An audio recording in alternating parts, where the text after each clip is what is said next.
And good evening and welcome to Lockley's Oval, folks, where we've got a big game tonight of Division 1 baseball in the Baseball South Australia competition between the West Torrens Eagles and the Woodville Senators. I'm Mark McGarry, I'm your commentator for tonight, and sitting alongside me is Adam Lewis. Adam, welcome to the broadcast. How are things at West Torrens? Yeah, g'day Mark. No, doing well. Fantastic to be back at home, our first home game for the season. And promises to be a top of the table clash. Both clubs sitting, I think, equal top at the moment. So indeed.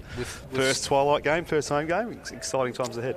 And of course, Sturt sitting in there, suffering their first reversal for the season last weekend. I'm guessing they'll be looking forward to making amends for that. What do you looking forward to in tonight's game, Adam? I think an opportunity to see some of the power hitting from both clubs, but also as we get into midweek games to see the pitching depth of both rosters. And I know Mason Clavel, certainly reigning club champion for West Torrens, an opportunity to see him take to the mound and get some extended game time, but also a chance to see Woodville and their growth over recent years and how the two teams get on board tonight. So, short game. Anything can happen in twilight baseball. So, important both teams try and make a good start and see if they can take the early lead. Important in games like this to try and get the ball in play early, isn't it? And to get runners on and try and cap it on. Because as you say, with the 7 innings, time can run out very quickly and you can be caught quietly. Just having a look at the West Torrens infield. Clavel is in fact starting the game tonight. He started game 1 this season against Sturt and hasn't pitched much since then, certainly not as a starter. So Masakio Sawada has been the Saturday pitcher. He's been having an outstanding season, Adam. But Clavel goes tonight and he'll be throwing to Tom McGarry behind the dish. At first base we've got Joel Chapman, number 6. Second baseman is Sam McGarry, number 3. At shortstop we've got Nico van der Linden, 00. And rounding out the infield at third base is number 8, Jacob Scott. In the outfield, left to right, number 14 is Nick George, fresh off his first home run for the club last weekend. James McFarlane, youngster out of the under-18 program, he's out at centre field. And at right field, Jude Barker, who also went yard last weekend. So we're all set for a big game, and the lead-off hitter for Woodville is number 69, Jose Castellano. Jose's batting .318 on the season. He's had 7 hits and has hit 4 ribbies. So he's leading off tonight, and we've got Mason Clavel throwing to him. And here's the first pitch of the game.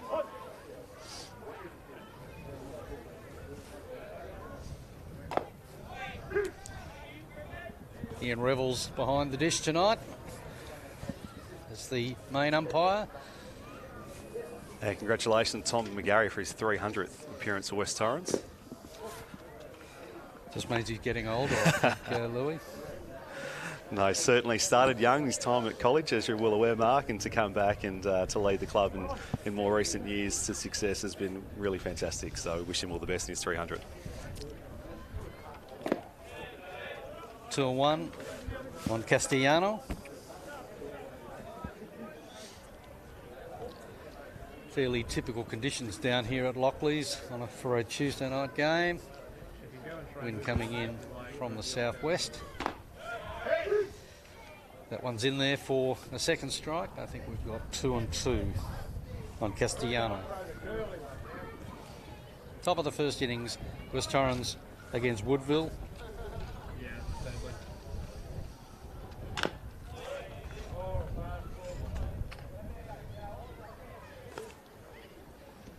Fouls off, stays in the count.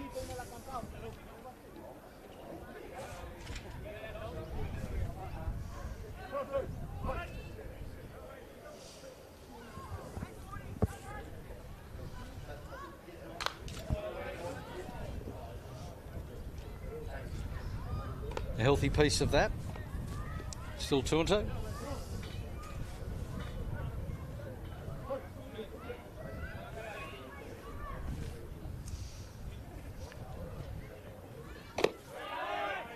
Just outside, and we've got a full count. The lead-off hitter, Jose Castellano for Woodville.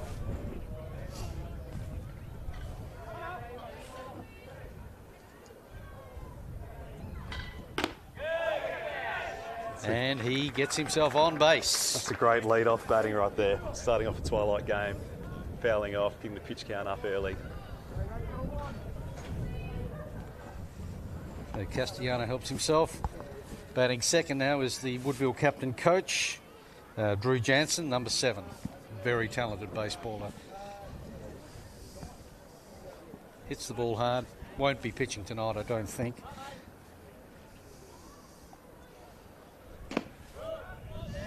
Just inside.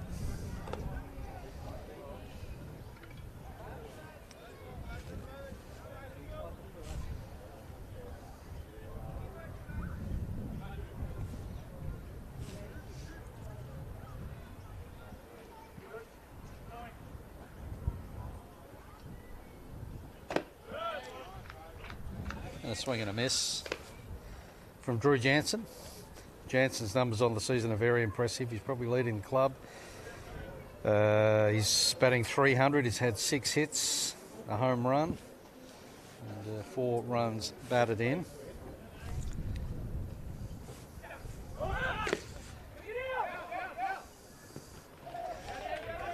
And there's a stolen base to Castellano. Beats the throw across from Tom McGarry behind the dish, and we've got a runner in scoring position.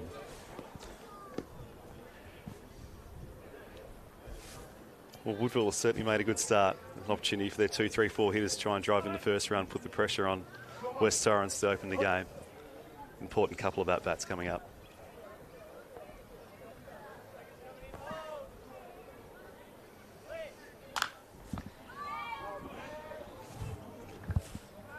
Foul back by Jansen. 1 ball, 2 strikes.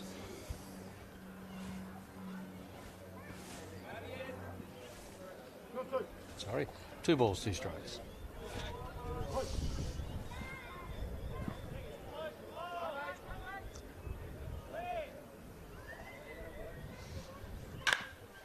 And a good piece shot of it, and it's going to get down. McFarlane's going to pick it up, but Castellano's going to turn at third base and make it home comfortably for the first hit and RBI of the night to Jansen. A single to centre field, and the first score of the night goes to the Woodville Senators.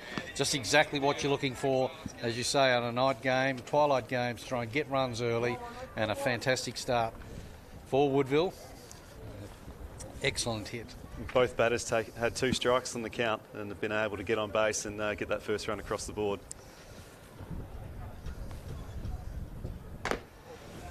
Batting in the 3-hole is actually the hitting leader in Cesar Perez. Cesar's batting 375.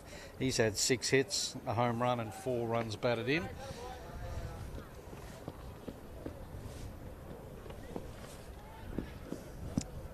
With Jansen now at first, still yet to record an out.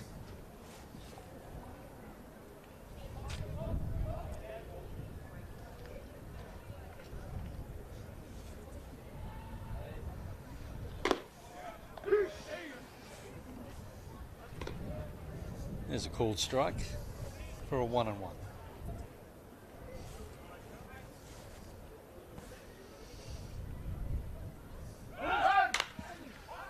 There's a nice little bleeder. It's going to drop down, and Jansen's going to work all the way around to third.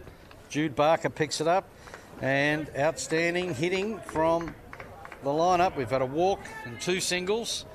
Perez is now singled to Jude Barker out at right field.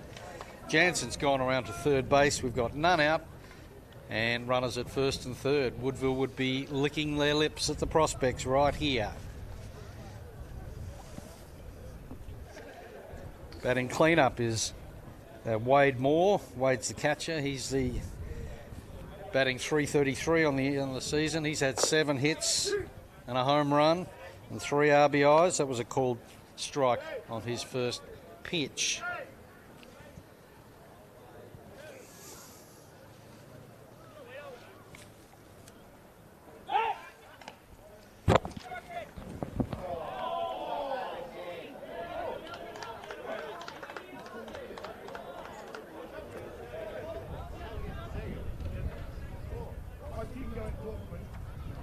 Not sure if they've called interference there, Mark. He called obstruction. Obstruction.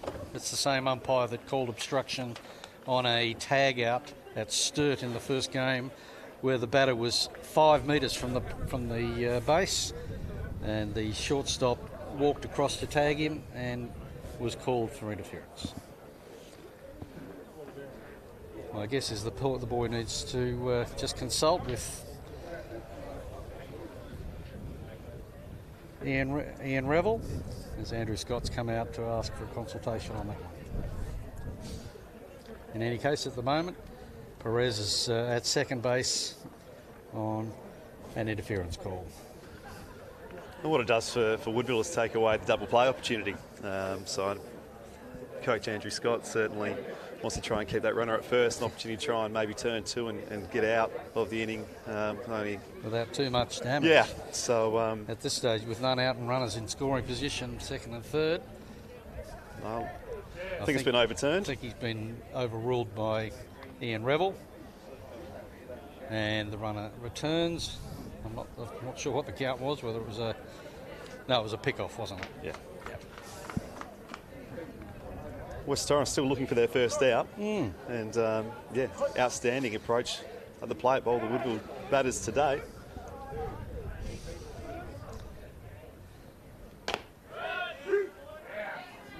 It's a called strike on Moore.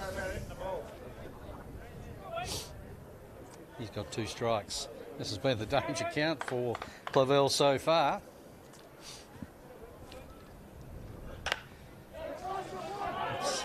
Going to be a ground ball which is going to be picked up, and the unassisted out made by Joel Chapman for the first out of the night, but it does pick up the run as Jansen comes home from third base. Perez advances to second. 2-strike hitting, getting the ball in play. Infield playing back, giving up an out for a run. Woodville Senators go 2-0 up. Third baseman, number 12, Troy Nicholson, is the next batter. And Nicholson lines the ball out to right field for a single on the first pitch. And Perez advances to third base. So Woodville have just been seeing the ball like a football at this stage. That's the third hit to go with a walk and an unassisted ground out to the first baseman, which leaves Woodville in a position of having runners at first and third again.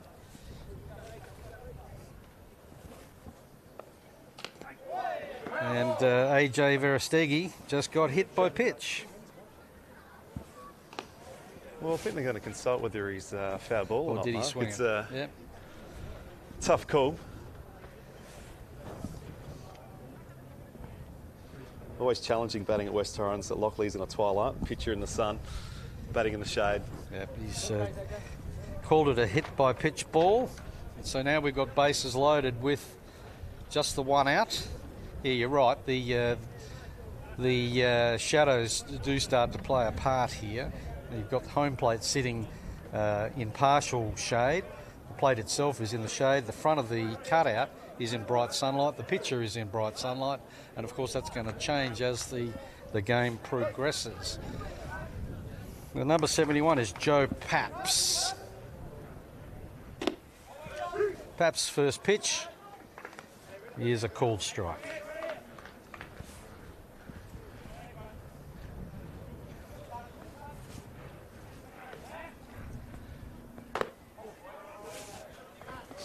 Just outside, 1 ball, 1 strike. I do have a soft spot for the outfielders in days like today, Mark. Looking to the sun, white double-storey building, trying to find that ball. It's pretty brutal. The one thing I don't think they really did consider. Right, Van der Linden's got it. He's going to throw wild and score. No, he's going to score a second run.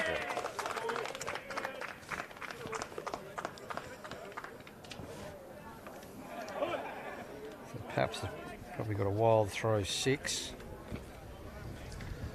but does score 2 runs, and all of a sudden Woodville are up by 4 with 1 out in the top of the first. Exactly what they were looking for. Still runners on first and third, still an opportunity, sack fly to drive another run in. Verostegui out there at third, and Paps now at first base. The number 8 hitter, number 36, whose name I don't have.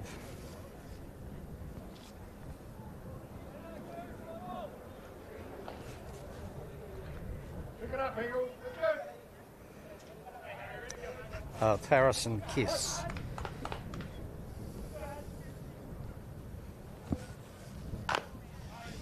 It's a foul.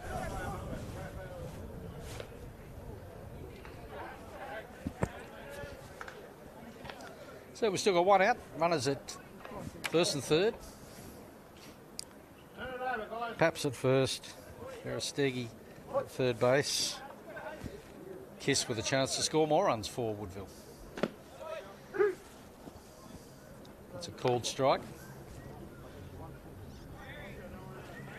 Hasn't worried Woodville so far to get into this count. Each time the hitter's been able to get the ball in play. And there's a welcome KC from Clavel on Kish.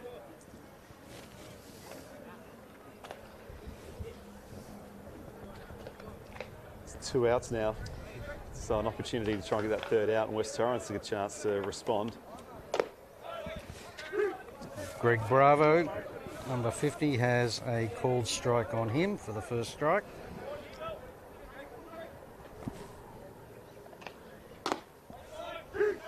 Another called strike. Bravo, one of the Spanish connection that's made its way to Woodville. Cesar Perez, AJ Verostegui, both being native speakers. And there's a KC, and that's going to get Clavel a welcome out, but not before Woodville post a fantastic opening inning of 4 runs.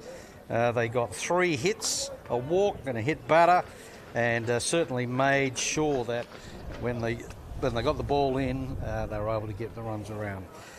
So, Adam, what are you seeing? Well, a bit of everything. Hit by pitch, an out, wild throw, 4 runs scored, situational hitting. As we mentioned, twilight games, you've got to come out, score early, and get that momentum on your side. So Woodville will be looking to maintain that momentum for 3 quick outs, but important that West Torrens respond. Yes, and they've capitalised on the opportunities they had, and it is going to be AJ Verostegui who will pitch. Wade Moore is playing at second base. Cesar Perez is at first base. Drew Jansen's at shortstop. Troy Nicholson. Greg Bravo's at second.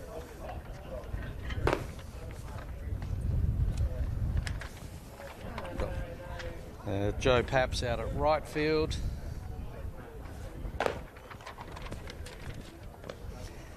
Jose Castellanos at centre field.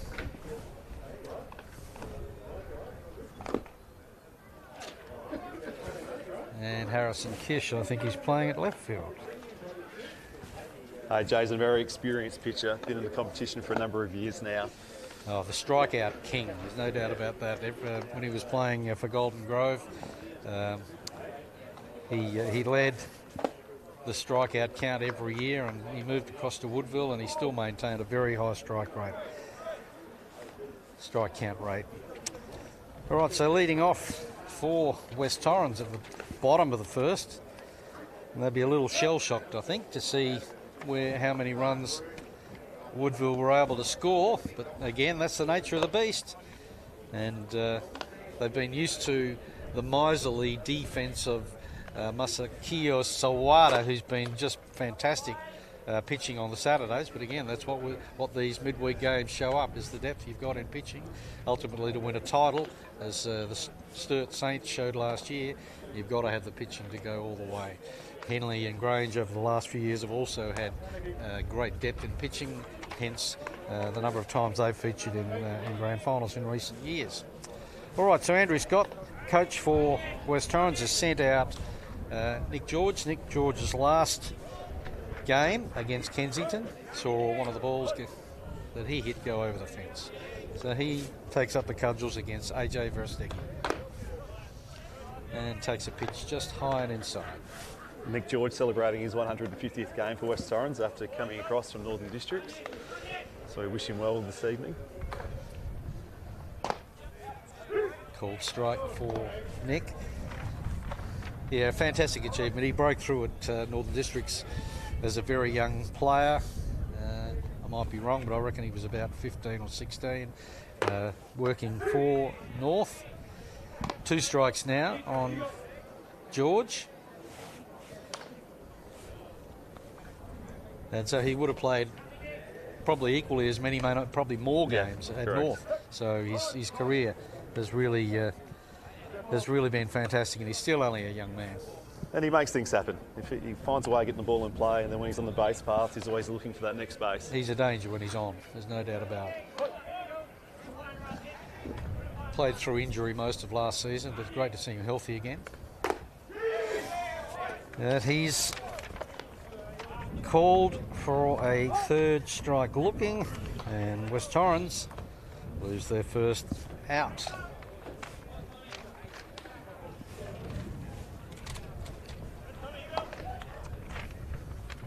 Well, things rolling Woodville's way. They're playing good baseball and doing what they've got to do. Tom McGarry now, the 300 gamer.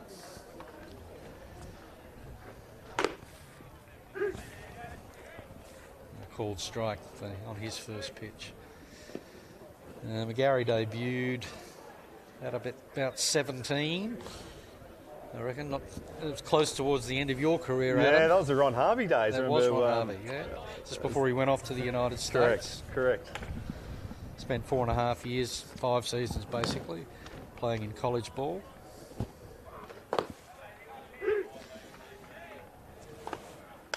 Two called strikes now on McGarry.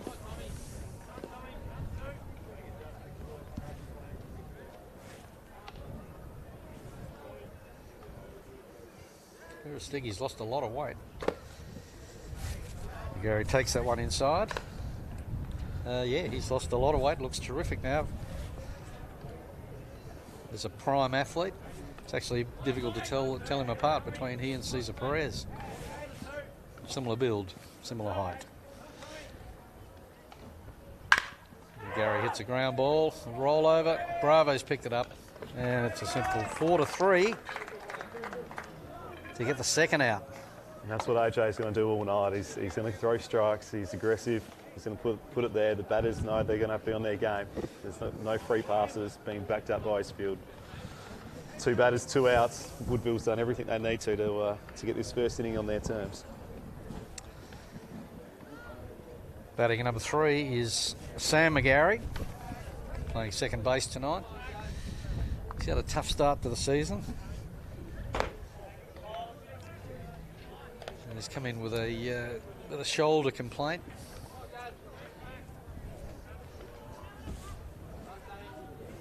Has been rehabbing it. Hopefully it's made a bit of difference. Inside. 2-0 on McGarry by Verstegen.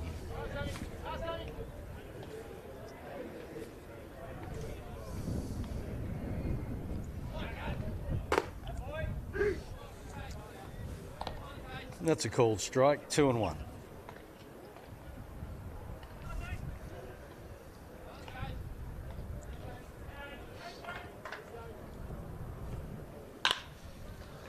McGarry gets the ball in play, but it's a ground ball to second base.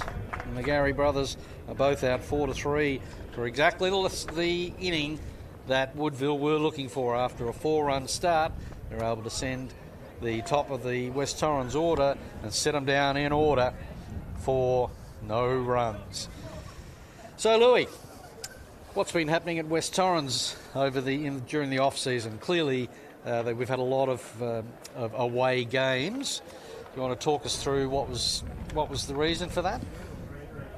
sharing the ground with the Lockleys Football Club, a very successful club in the amateur league. A number of teams they've got. The field just needed a rest, really, as we turn it over from a footy field to a baseball diamond. So West Torrens, we just prefer to give the ground a chance to settle, a chance for the cutouts to take, a chance for the outfield where the centre square is, just to get some new turf down. So this is our first home game. So late November and the first time we put on the pinstripes. I think a few of the players had to make sure A, they could find them, and B, they still fit.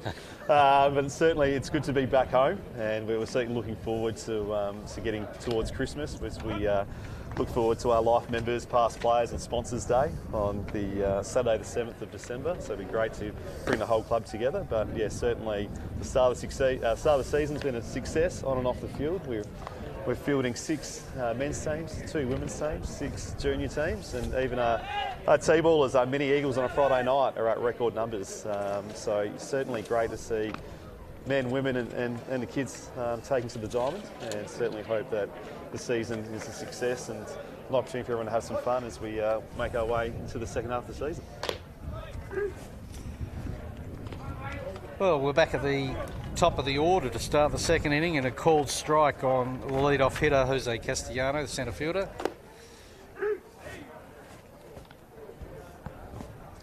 Castellano got a walk and came in for a run in the first innings.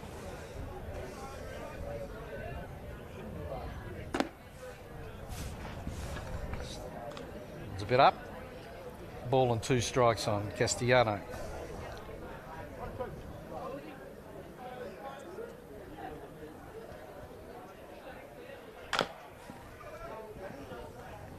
Chops that foul. Another good approach at the plate. 2 strikes, same as he led off the first inning. Found a way of, I think he was same count, 1 and 2, and found a way to get that walk. He did get a walk from 1 and 2. And this time he's got a hit as the ball is played to centre field and picked up by James McFarlane. And Castellano has himself a single to go along with his lead-off walk. So once again, Woodville are successful in getting a runner on, and we still don't have an out. 2 strikes, didn't try and do too much with it, just hitting it back up the middle, picking up that single to centre field. And an attempted pick-off from Clavel is wild. Stays in play, and Chapman's able to keep him on second.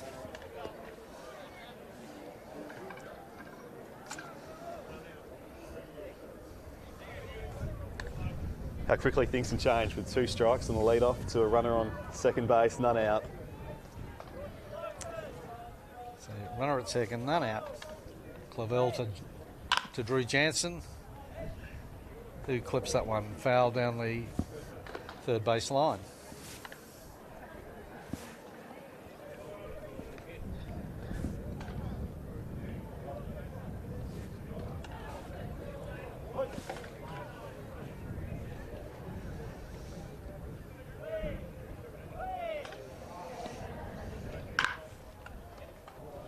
Great pickup by Jacob Scott. Great heads-up play. Just didn't panic. He just looked at it and assessed it. Knew he was a good chance to throw Jansen out at first, but saw that Castellano was taking advantage, hoping for the throw, and he snared the trap. Great pickup to start with, fielding the ball coming in out of the shadows, but then to watch that runner, hold that runner, and then not panic and get that out at second, get that lead runner. Certainly he'd be well received by the team and by Mason Clavel on the mound there. Runner's gone. It's a big piece of it by Cesar Perez, being tracked by McFarlane. McFarlane pulls in a great catch, made up quite a bit of ground to his right-hand side, and just shows again the value of having young and up-and-coming players learning their craft in through the juniors, getting their go in B grade, and then all of a sudden when the time comes for them to stand up in A grade, they know what they're doing. So a good catch by McFarlane. You would hope he would have caught it, and keeps Jansen at first base. That's 2 out.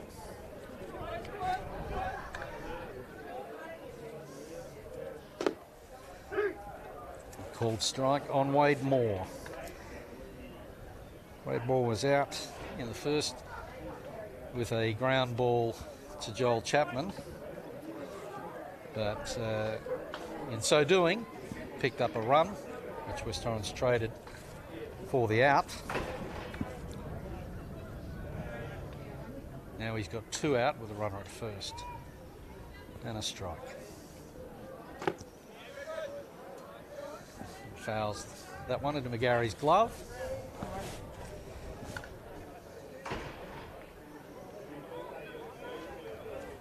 Two strikes on Wade Moore, catcher for Woodville.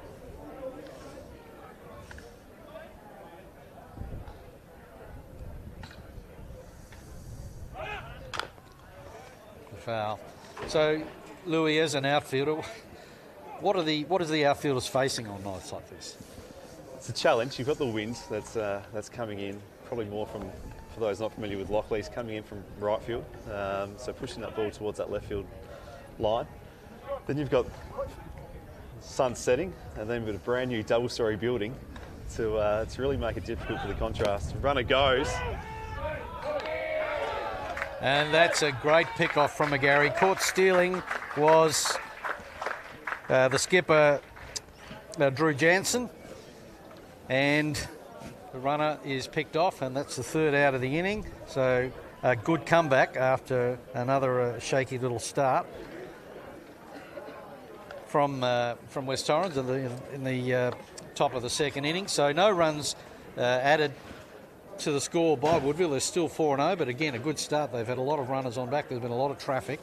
And some good defence there by West Torrens from McGarry in the pick-off on a 2-6, but also a magnificent heads-up play from Jacob Scott at 3rd base to spot that the lead-off hitter Jose Castellano was actually cribbing, hopefully trying to sneak a bag on the throw over to first to try and get the out.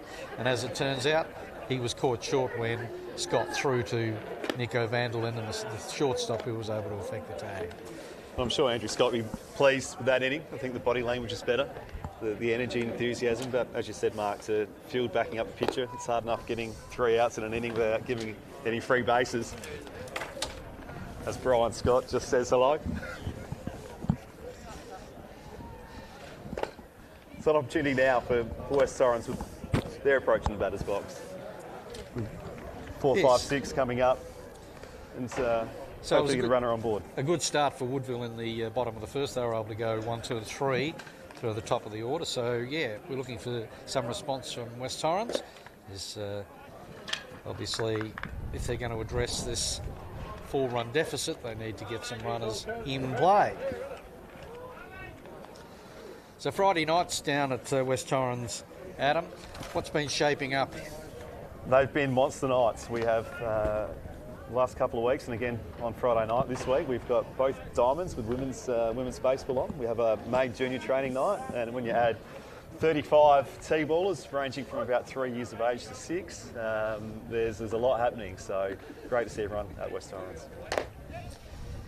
And we've got the pitcher Mason Clavel facing his counterpart AJ Verostegui for a called first strike.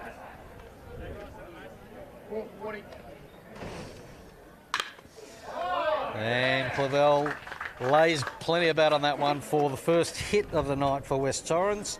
He singles it to centre field, and West Torrens have a runner. Bit of a throwback to the juniors, a pitcher batting 4 and getting it done both on the mound and in the batter's box. So, no, outstanding contribution Mason makes to the West Torrens club, and it's certainly a well-valued member after coming across from Glenelg in the past few seasons. Well, as you say, he's the reigning best and fairest winner at the club, currently sitting on a reasonably respectable batting average of .435, having had 10 hits, 4 home runs, 3 in one game. I'll say one big day. At Port Adelaide, wow, that was something special. Right, the next batter is Jacob Scott, the 3rd baseman.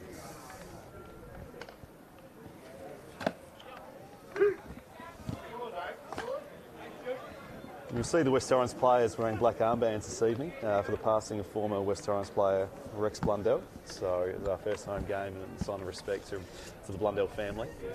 Players are donning the armbands this evening.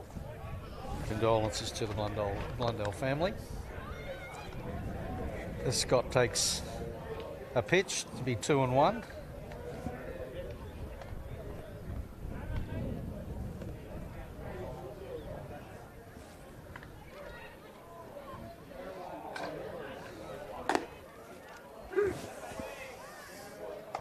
Wouldn't expect Clavel to be looking to take base here. Starting pitcher, we need to look after him. So a chance to try and move him around, whether that's the short ball or the long ball. Scott's gone to 2-2 in the count.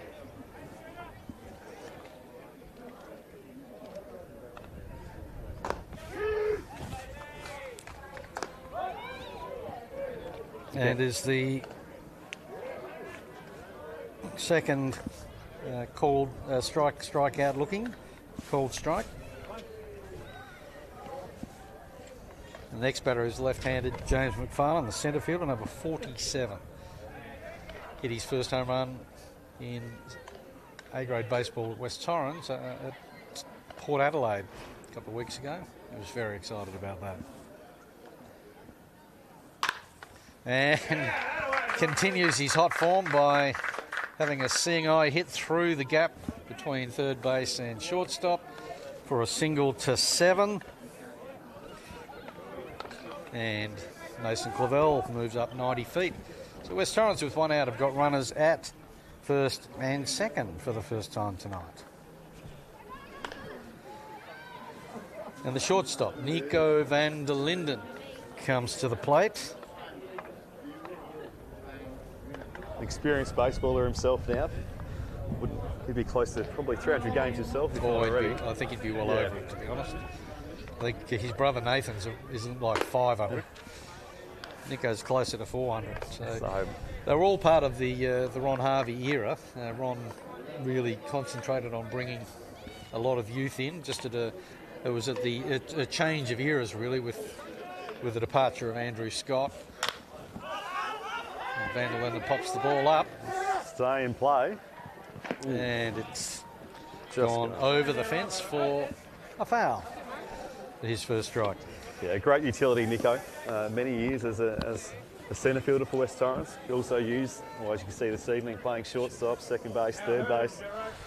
Bit of a wild thing on the mound from time to time when he gets a bit of a throw, I think, by his choice. Bit of pressure he puts on coaching staff, usually in the B grade, but always has a smile on his face. Loves the game. A great club man, and always looking to advance the game, whether that's on the bases or in the field. 1 ball, 1 strike.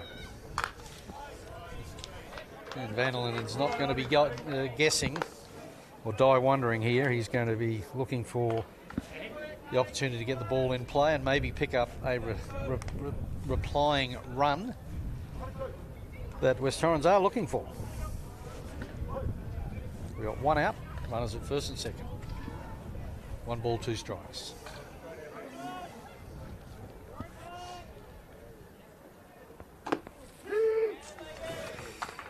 And another KC.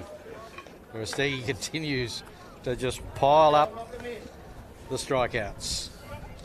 All right, so the pressure now goes on first baseman Joel Chapman to try and catch up with former teammate now, AJ Versteegi.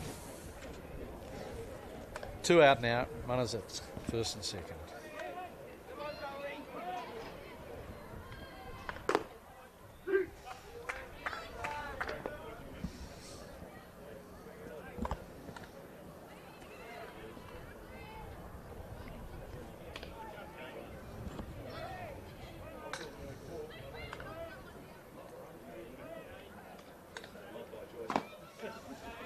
Swings through the second pitch to go behind 0-2. Versteegi would like to finish it up right here, save his pitch count, and push further on into the game. Chapman.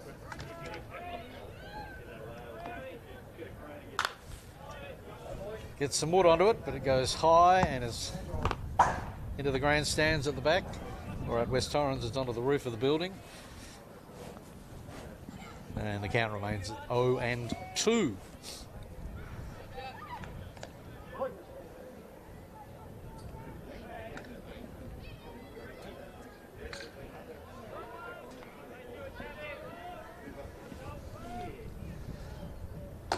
And a K2 to finish off the innings. The 3 strikeouts after giving away a couple of singles, and a good comeback by AJ Verestegi for Woodville. Restricts West Torrens to no runs. They just have the 2 base runners, but hasn't cost them anything. So at the risk of sounding like looking a gift horse in the mouth, what was going through the council's mind when they chose a white brick building to be the backdrop for a baseball diamond? Better watch my words here, Mark, and you may have more of an insight than I into that one. Look, it is a fantastic facility, and the opportunity to engage in a first-class space, a double-storey building with the opportunity to really make it our own. Obviously, we do share in the winter seasons with the Lockleys Football Club and West Beach Soccer Club, which does make it a challenge from a storage perspective, and everyone trying to make it their home base and make it their little piece of paradise. But yeah, a white baseball and a white backdrop is a challenge. So you'll see behind the catcher the black matting to make it a bit easier for our fielders to try and pick it up. Have that contrast, definitely. So yeah, with every club and every field, there's always challenges and nuances to playing at those fields. The field's changed with the redevelopment. The club rooms have come out to probably where we used to have home plate. So the fences are a bit shorter, probably well received by our left-handers in particular to bring that right field fence in. But it always means the game's never over. And yeah, a shorter fence.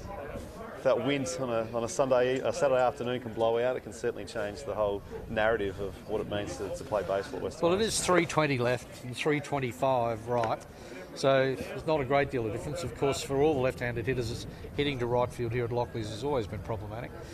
Straight away, it's in the order of 360. So straight up, it's a little short, but once again, you've still got to get it over there. And most fielders who are reading the ball have got a chance because the fence being now well set, there's an opportunity for a good fielder to get up there.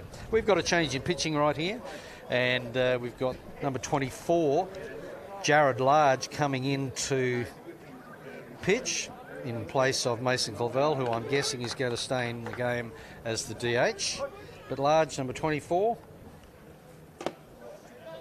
is pitching for the first time tonight. He's throwing to the residual bat of Wade Moore, who was left at home plate when the pickoff at second occurred. So we've got a foul back from Moore, and he's on a 1-1 count with the new pitcher, Jared Large, number 24.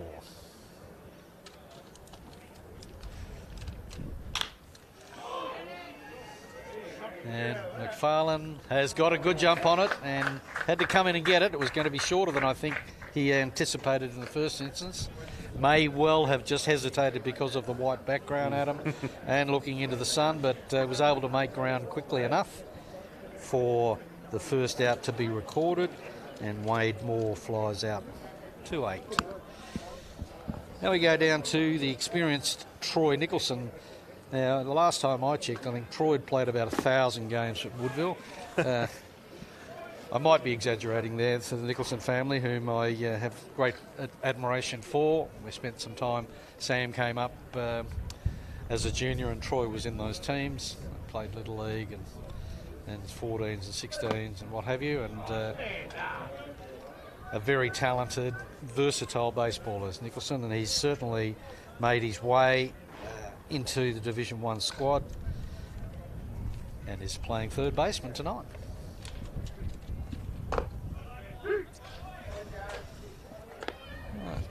Called strike for a 2-1 count, Large to Troy Nicholson. Nicholson singled to right field in the first innings.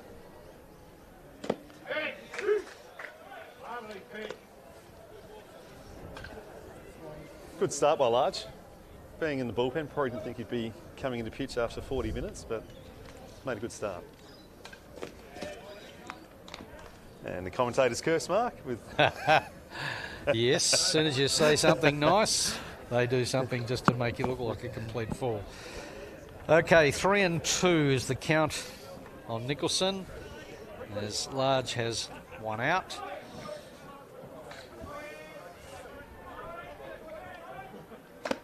And Nicholson swings through it for a K2 and the second out.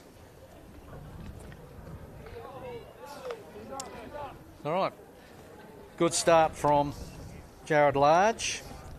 Jared came to West Torrens a couple of years ago from Wanneroo in Western Australia in the Perth Major League competition, and has been a great contributor. Has battled injury from time to time.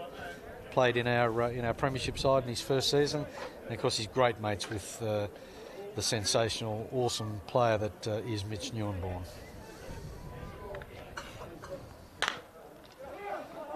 There's a ground ball to shortstop, who absolutely rifles the thing in for a ground ball out. 6-1 for AJ Verastegui. And once again,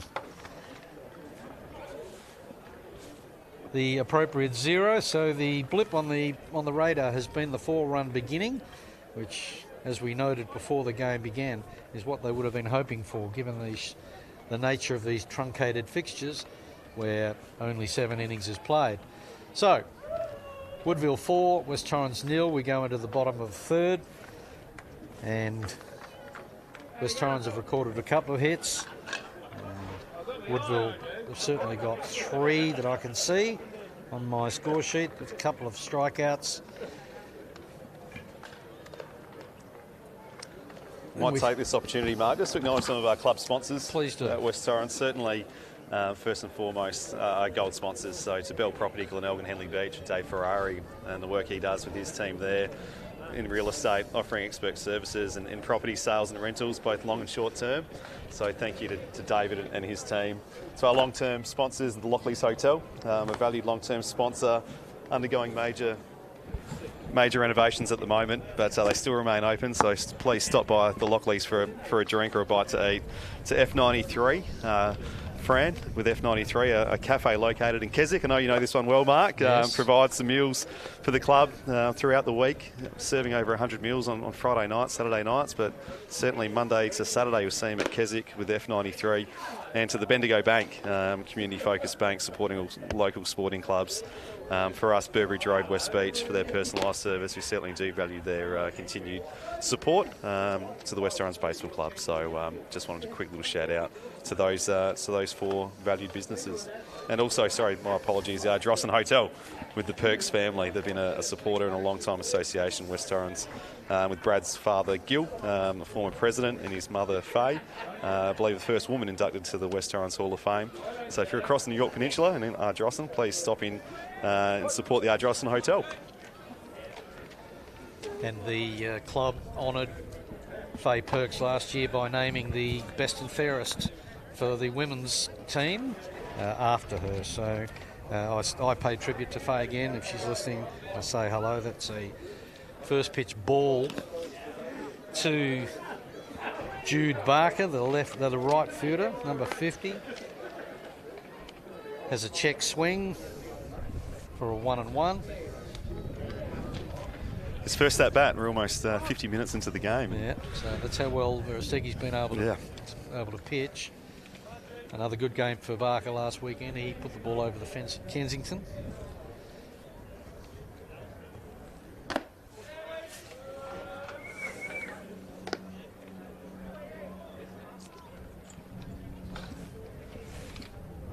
So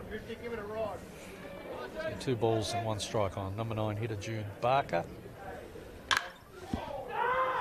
He makes good contact. It's a high ball. I don't know if he's seen it, Mark.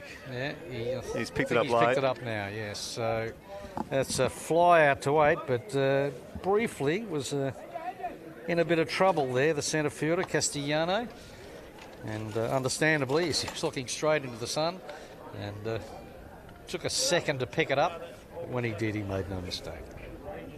All right, so the lineup turns over, goes back to the top of the order. And we've got number 14, the left fielder, Nick George. George struck out looking at the top of the first.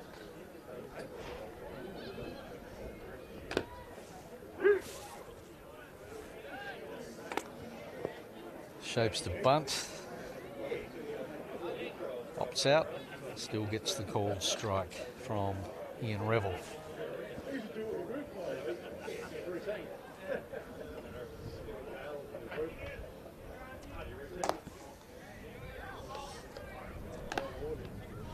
One on one.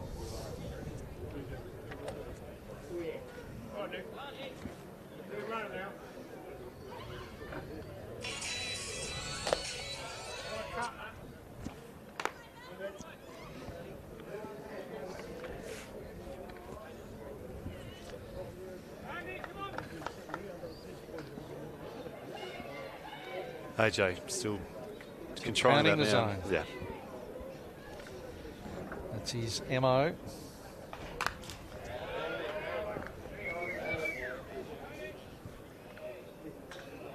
George gets a good piece of that, fouls it back, stays at a 1 and 2 count.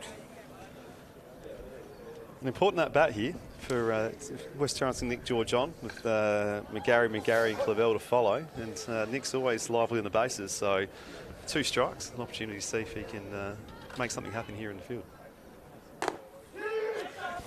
And George KC's for the second time.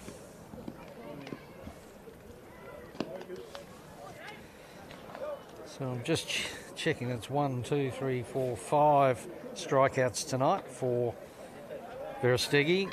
I think 4 of the 5. 4 were KC's. Yeah, watching that third strike. All right. It's 2 down. And down to the number 2 hitter, number 2, Tom McGarry, catcher for the night. Nice symmetry there. You got 2 out, number 2 batting at number 2, playing in the number 2 position. Going 300 though, Mark. At 300. I'm sure West Torrens will be happy to try and get at least 2 runs across the plate maybe this inning. So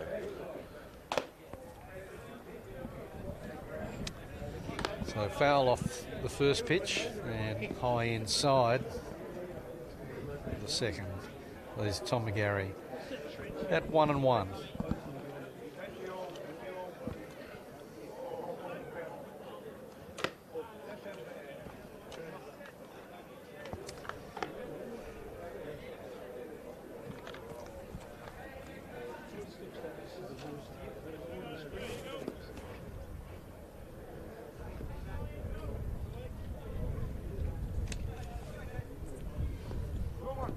Two balls and 1 strike. 2 out, bottom of the third.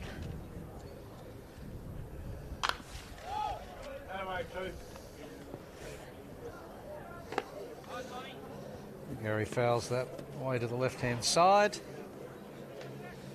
to move to 2 and 2. 2 out, number 2, second in the lineup, playing in the position number 2.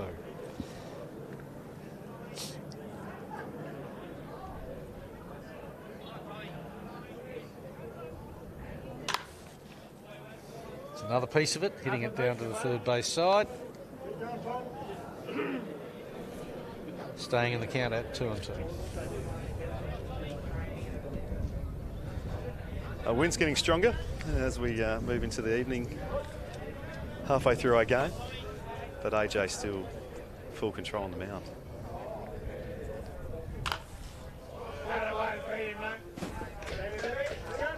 Gary's working hard to stay in the count. Steggy's trying desperately to get that ball past him for a sit down.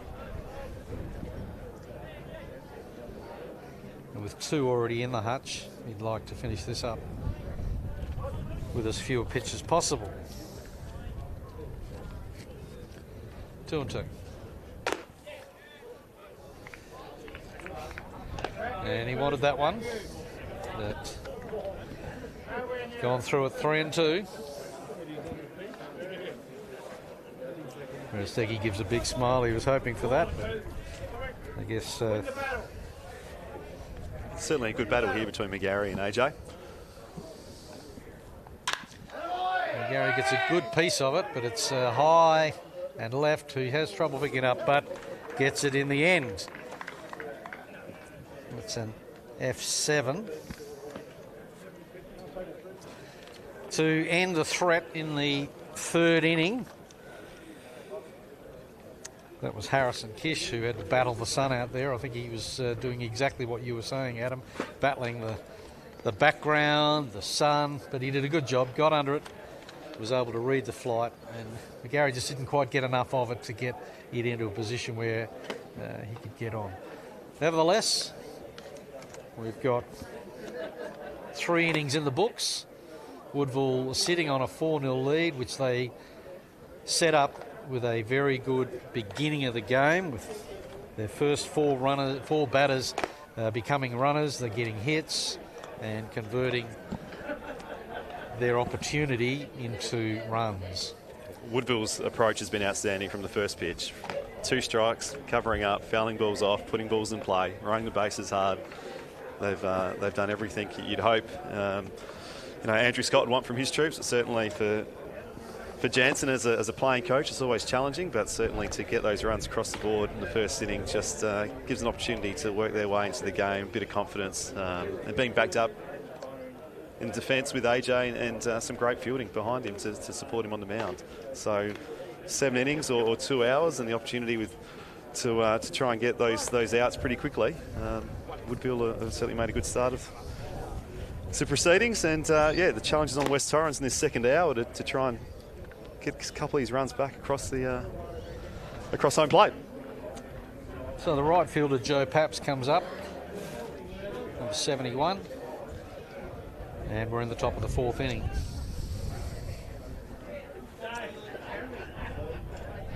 So Woodville have had an excellent start to the season. They're sitting on the same record as West Torrens and Sturt at 5 wins and a loss. So the teams are separated only by percentage at this point in time, with Sturt on top with the enormous run differential. They've had a massive offensive beginning. Surprisingly, they were beaten on the weekend in sensational circumstances by the Adelaide Angels. And Woodville suffered their only reversal a couple of weeks ago at Southern Districts. And West Torrens lost the first game to Sturt up at Sturt.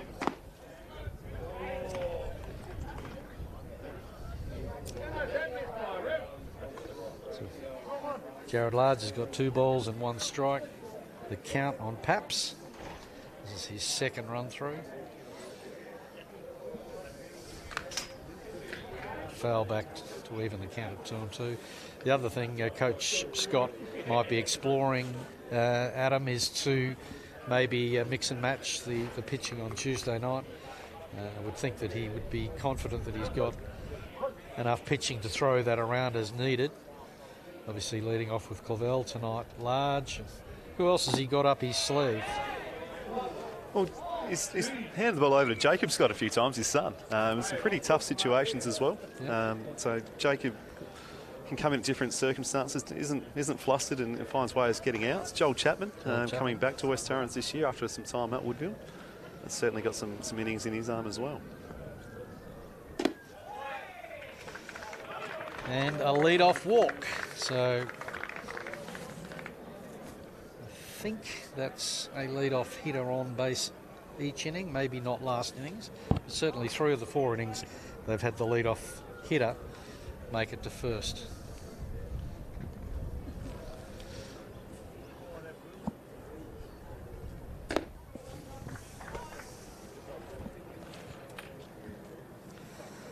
And we've got the left fielder Harrison Kish swinging through the first pitch to go 0-1. None out. Runner at first. You can just see how the shadows are changing now, Louis, with the long shot from behind showing that the whole of the home plate area is now in shade and the pitch is coming out of bright sunlight. So good luck with that. Yeah, and I'm looking at Jacob Scott at third base. He's fielding in a shadow himself. He's half in, half out. Correct.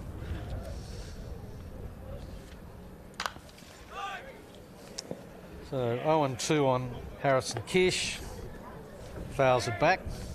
And that's where, as a batter, mate, put the pressure on the field. They've still got to pick it up, throw it, catch it. So any time, but certainly in a twilight, an opportunity to put the ball in play and see what happens. So runner on first.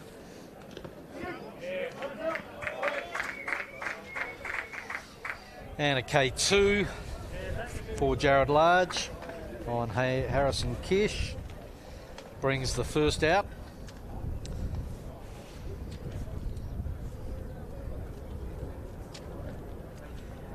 Paps remains at first. Greg Bravo, the second baseman, fouls a ball down the left-hand side. Woodville will be hoping to generate some runs out of the bottom of their lineup here. Yeah. Started with their 7, 8, 9. The 7 in Paps getting on board first base.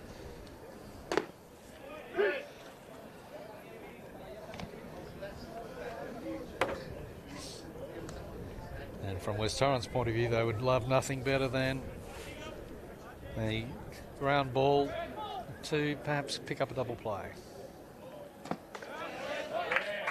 Bravo swings through the pitch to strike out.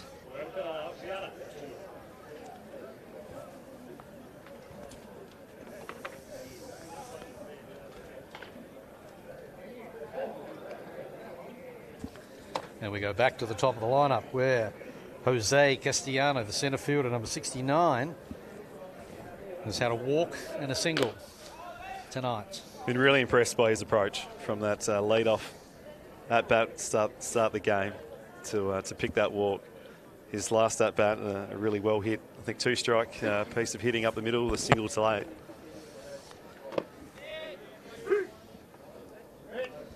Large comes in with a slurve. It falls through the strike zone for a called strike and 1-1.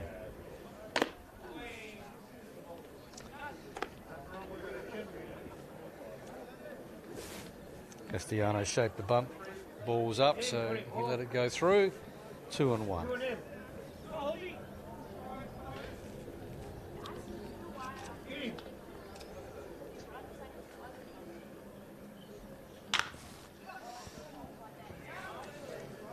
Good piece of it just to the left of third base. Goes down the left field line for a second strike. 2-2 on leadoff batter Jose Castellano, centre fielder number 69.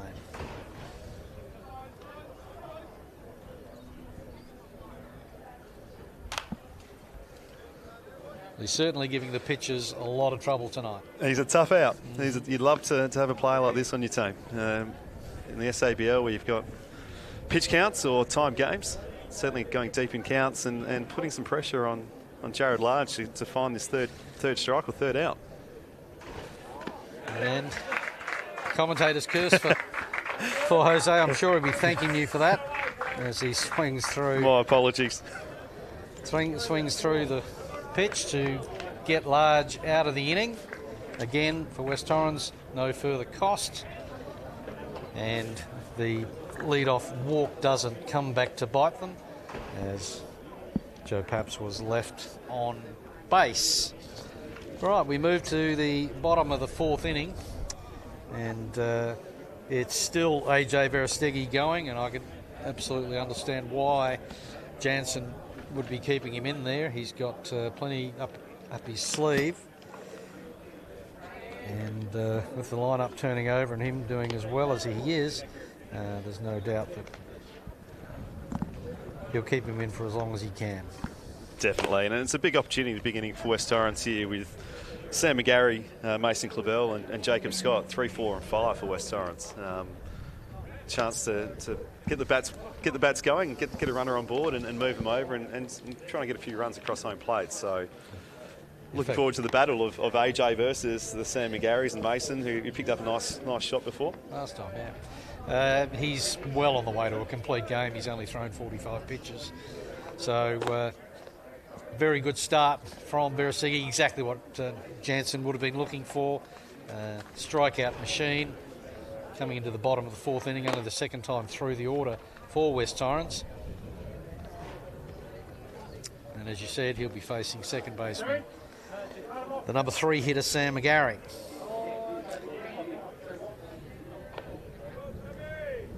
So there should be McGarry, Clavel and Scott.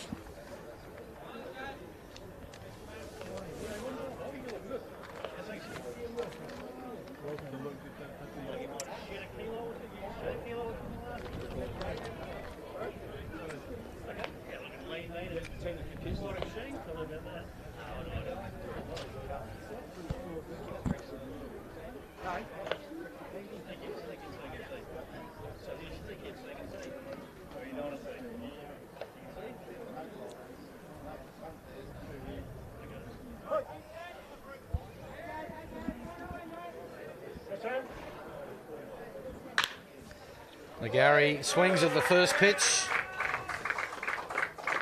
and rolls one with eyes between in the gap between second and first base to get on for a single. His first one for a while. He'd be happy about that. It's 9. Has struggled a little bit with the pain in his right shoulder with that exact hit. Just getting in on the fastball inside, but got enough of it then to get it through. All right, Mason Clavel takes the ball inside.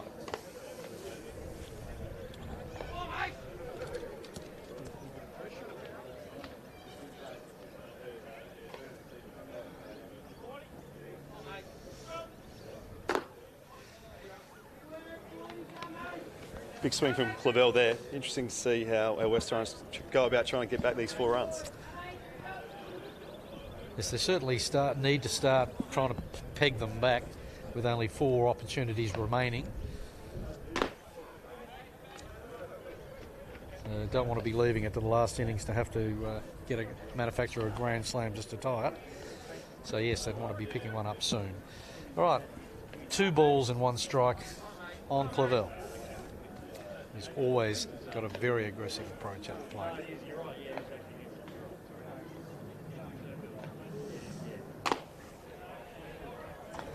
Just outside. Good eye by Clavel there. Great opportunity to be thinking about what AJ might be throwing here, and certainly a batter's count and a chance to maybe move McGarry around the bases to be backed up by Jacob Scott and McFarlane following.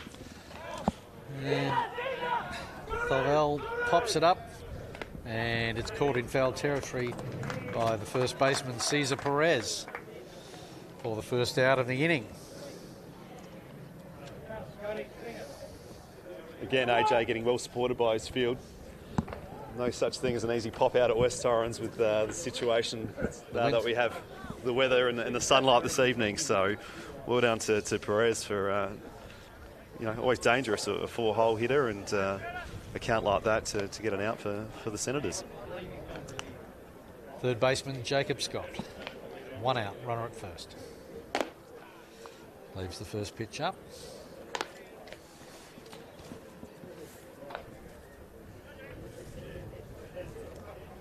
A couple of scattered hits so far for West Torrens. They haven't been able to put them together in bunches like Woodville did early. That's certainly the secret to picking some runs up. That's going to be a potential double play ball. He's tagged out, McGarry, on a fielder's choice.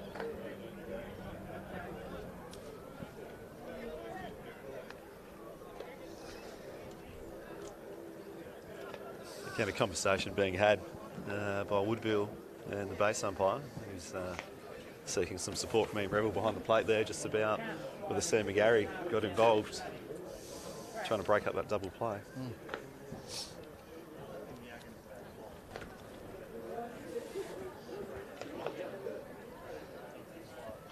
I may be biased, but I don't think there's much in there, Mark. Just looking at Sam stays on his line. Doesn't seem to impede or interfere. After consultation, again, yes, I take your point.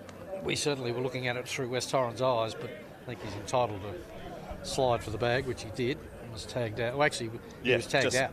Correct. Yeah. So he's still on the grass. It didn't deviate off his line or do anything otherwise. So, yeah, correct call there. But it is 2 out. And we get down to centre fielder number 47, James McFarlane. McFarlane hit first time around with a single to left field. Jacob Scott's now at first. And a called strike just on the outside edge. 1-1.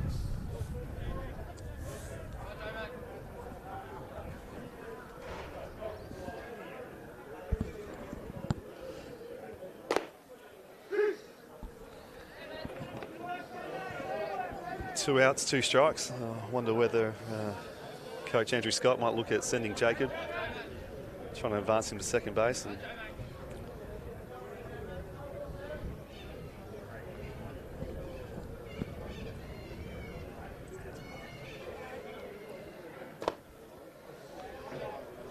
just outside. It's even the count at 2-2. As you see, the shadows are starting to move all over the shop. The home plate is back in the sunlight, and the shadows have moved right around to take in third base where Troy Nicholson's got a picket, and McFarlane swings through the pitch to strike out, which I think is about 6 strikeouts now for Verestegi, who's had an absolute day out. Once again, West Torrens leave a runner on. I think it's important to note also, AJ, no walks, no free passes. No, yeah, there's been nothing tonight. As much as he's pounding that strike zone and striking out the West Torrens batters, he's also thereabouts, and no free passes getting on board. So West Torrens made to earn every at-bat and they haven't earned a run yet, but yeah, AJ certainly on the money this evening. And the pitcher that I left out of the conversation and discussing it before was young Bradley Marsh, who actually has had a regular opportunity to relieve on a Saturday. So he comes in to replace Jared Large, who went 2 innings without giving up a run.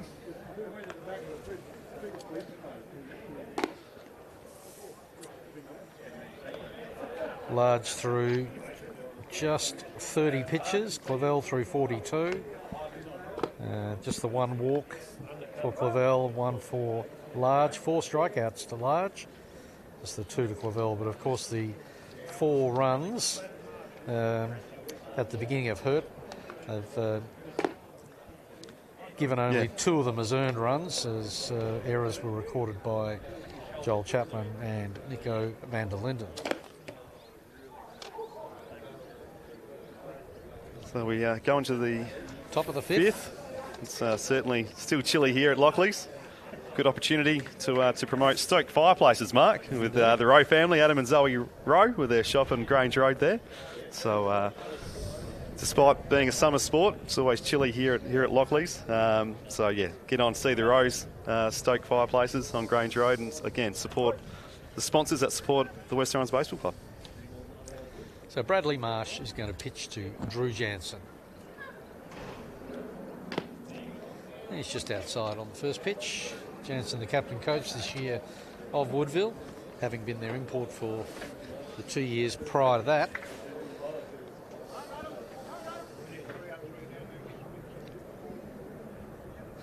And a champion baseballer. It's a called strike. Caught the inside of the plate, the edge of the plate. Brad Marsh, number 29.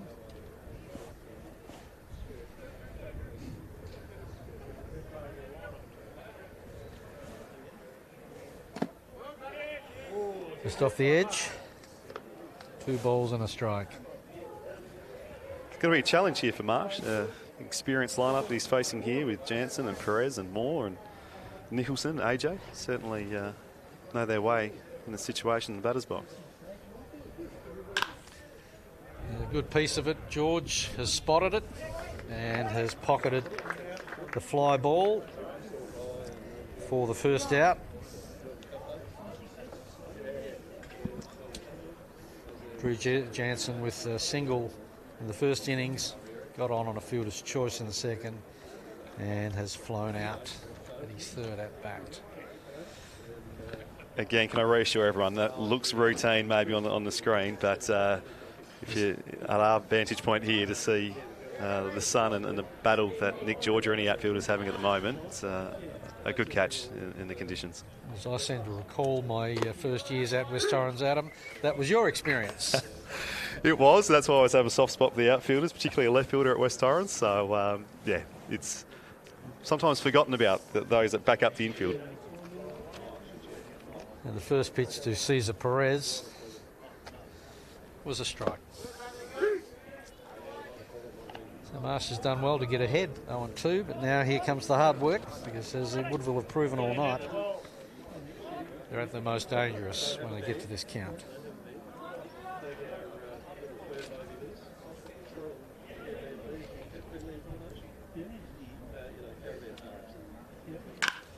Nice piece of hitting from Perez.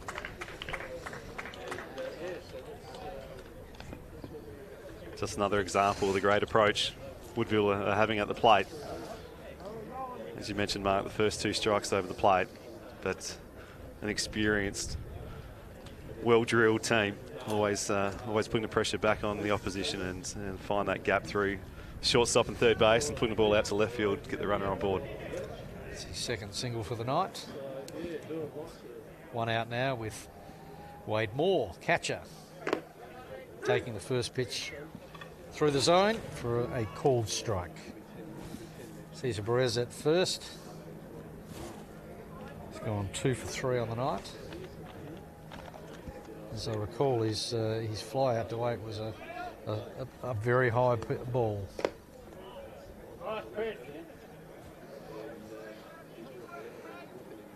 Breaking ball from Marsh, doesn't find the edge. 1-1.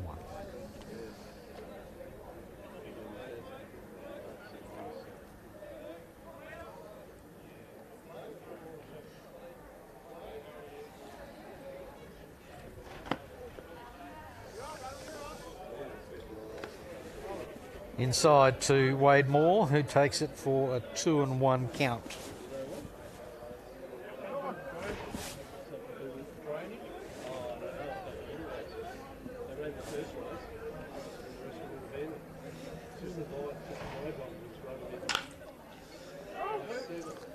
It's a ground ball to Vanderlinden, who gets the ball to McGarry, who doesn't convert the double play by just dragging Joel Chapman off the bag. And a fielder's choice to Wade Moore. Sees Perez taken out on a 6-4 force play. But it brings Troy Nicholson, third baseman, number 12, up to bat. Nicholson's already singled tonight. Struck out in his second at-bat. And with speed-up rules with twilight games, Wade Moore gets a pinch runner on first base. We say good day to Daniel Chapman. Harrison Kish. Welcome back to the West Torrens nest after a couple of years at Woodville.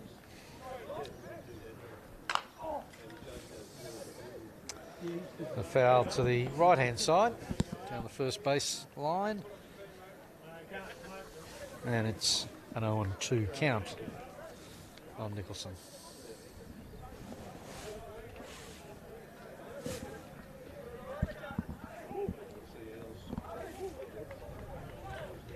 West Torrens looking for this third out, chance to get back in the batter's box and try and generate some runs.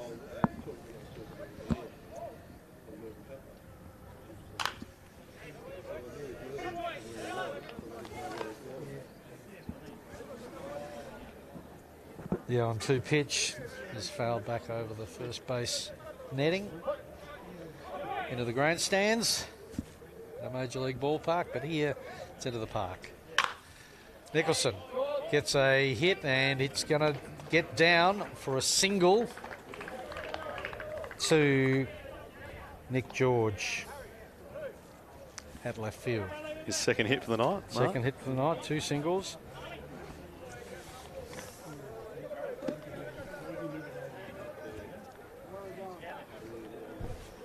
All right, so now got 2 out, 2 runners on.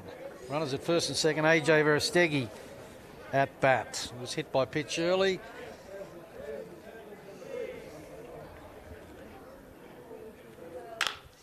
Verostegui puts one up. Right fielder Jude Barker reads it off the bat. And Verostegui flies out to 9, stranding the 2 runners that were on board in Nicholson and Moore. It was Kiss, actually, who was the courtesy runner for Wade Moore. All right, so we've been through 4.5 innings, and West Torrens are trailing by the 4 runs that they gave up in the first inning. Woodville have been immaculate so far with AJ Verostegui on the mound, leading them in a real exhibition of pitching. He's only thrown 58 pitches for 39 strikes, given up just the 3 hits, struck out 6, no earned runs, no walks. Very, very classy pitching. Yep. Just gets the job done. Experience, as we said at the beginning of the game.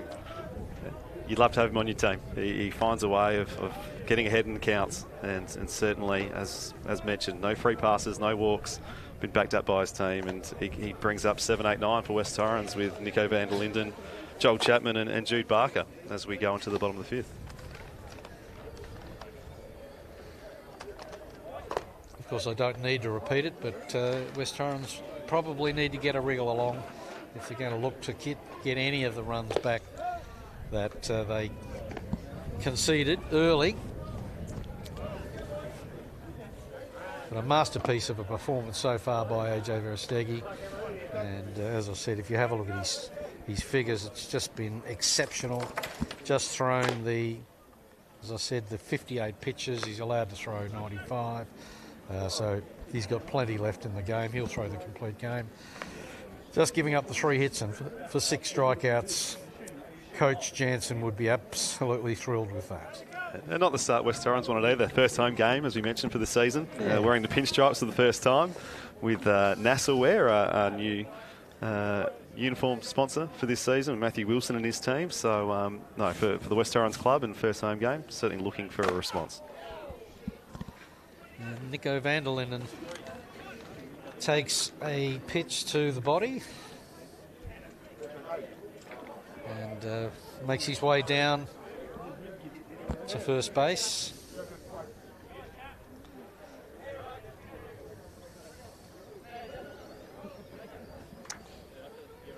On a hit by pitch ball. Yeah. Sorry. No, runner on board. First opportunity. Oh, sorry. There was, I think, Sam McGarry last inning. Got a lead-off single, but again, a runner on first, none out. West Torrens with 8-9-1 coming up, looking to move Nico around the bases. Chapman looks at the first pitch for a strike.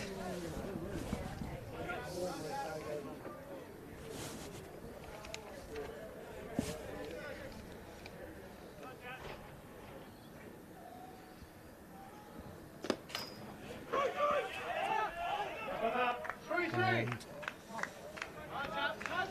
there was a high pitch that went through Moore's glove,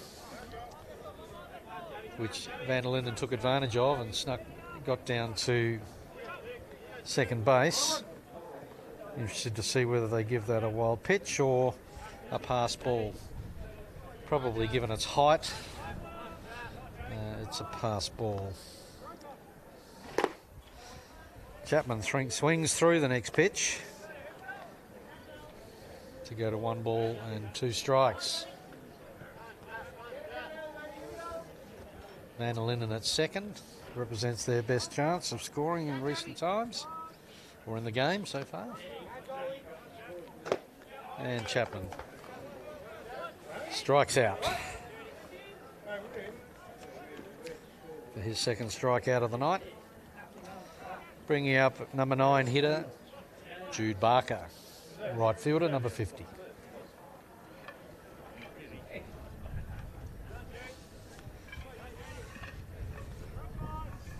Barker's first at bat, he got a pretty good piece of it, but unfortunately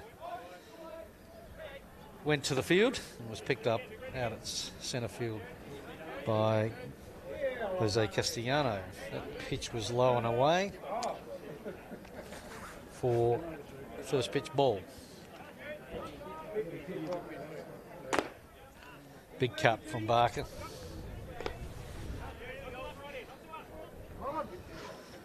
Important to stay in control. I think Woodville's shown the way. All their base hits have been singles this evening, just making good contact, good line drives through the field and string some hits together. Certainly something West Torrens want to replicate themselves in a great situation here. Once again, with Verestegi pounding the zone, he gets ahead 1 and 2. Now the pressure's back on Barker.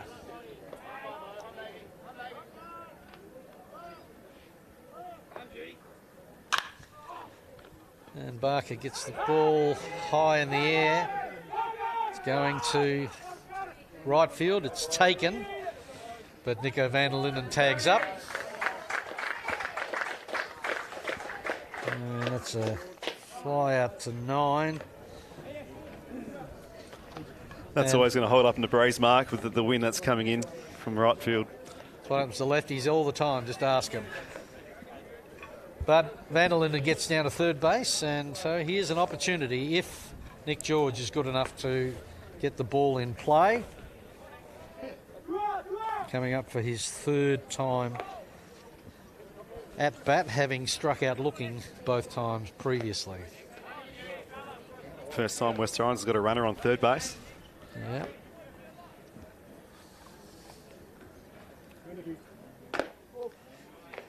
Ball was up to George. Certainly going to need a hit, I think, to try and pick the run up if that's possible. Verestegi, of course, will be doing everything he can to try and prevent that. Just on the outside, or outside the edge of the plate. That's 2-0 to Nick George. West Torrens will be hoping Nick George can get on board to bring up Tom McGarry, Sam McGarry, and Mason Clavel to maybe try and make something happen. And there he goes. Nick George gets a seeing eye single up to centre field. And the first RBI for the game for West Torrens brings in Nico van der Linden for the first run of the night for West Torrens. Outstanding hitting from George, as we mentioned, not trying to do too much of the ball, just hitting it back up the middle, hitting it on the line, and enough to get that single to centre field and bring in first run for West Torrens this evening. So really important part of the game here, the challenge between AJ and Tom and Sam McGarry and Mason Clavel. It could certainly determine the outcome of the game in the next few at-bats.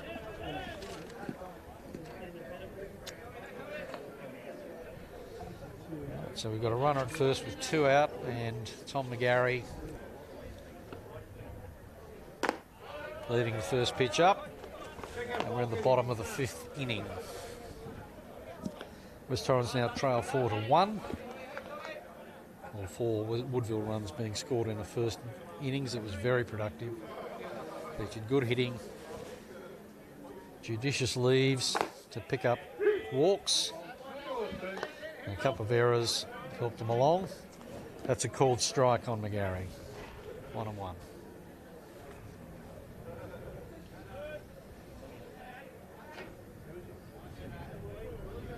Tom had a good at-bat last time, fouling off deep in the count. It's his favourite runner ahead of him. In the premiership season a couple of years ago when McGarry had about 40 hits for the season and 65 runs batted in. I'm probably exaggerating, but 35 of them were Nick George, who created havoc on the base paths.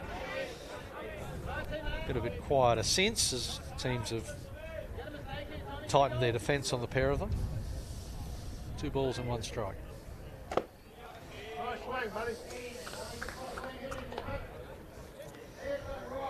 Inside pitch, swings through it, and we're 1 out, 1 strike away from finishing the bottom of the 5th.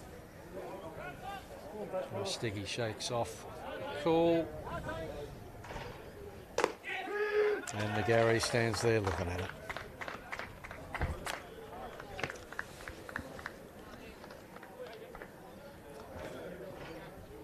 AJ finds a way of getting that 3rd strike and, again, getting himself out of that inning. Only the 1 run from the lead-off with a walk hit by pitch. So to AJ and Woodville, they keep backing up and keep finding ways to collect the outs 1 by 1.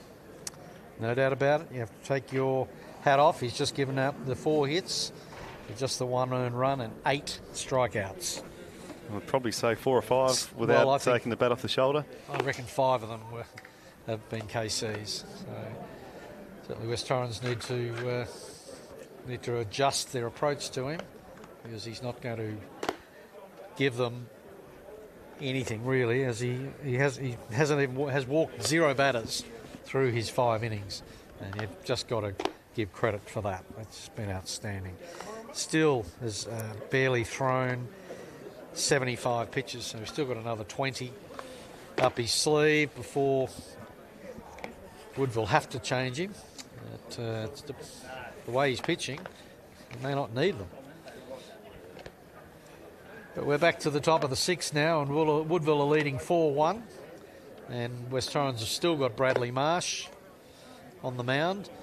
And as once again I highlight the changing nature of the conditions of the ground, now we've got the pitching mound in full shade.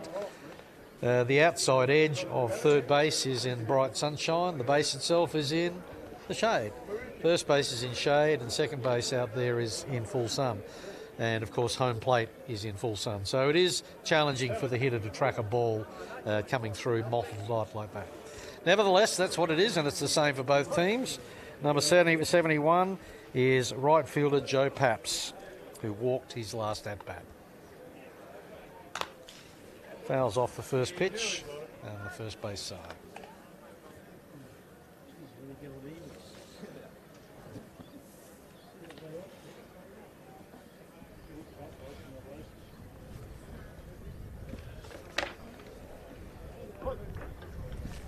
So again, 7-8-9 bottom lineup for the Woodville Senators. It's important for West Torrens' point of view that Marsh gets through them. But I've not seen a deviation from their MO here. They've come in, they've been very circumspect. They're not swinging at any pitch that they don't like, and they're getting bat on a ball just like that. There's another example. That ball's going to find its way past. Might be the first extra base hit. Yes, I think it's a double to Paps as it gets past Nick George and goes to the fence. That's a double, lead-off double to Joe Paps. And once again, they start off with a lead-off runner getting on. And we've got a pinch hitter coming in. That's number 88, Brendan Tahini, left-handed. Runner in scoring position again for Woodville Senators. Bradley Marsh giving up a hit. And an attempted bunt is dropped foul by Tahini.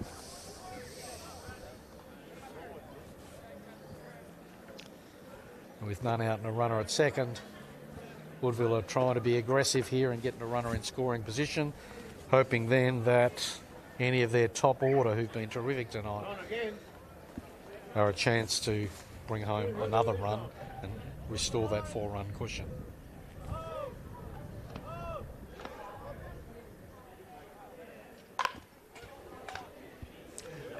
Tahini swings this time. Gets the ball down to the right-hand side, to the first base. 4-0-2 count. Once again, their approach in this situation has been outstanding tonight. See how Marsh responds.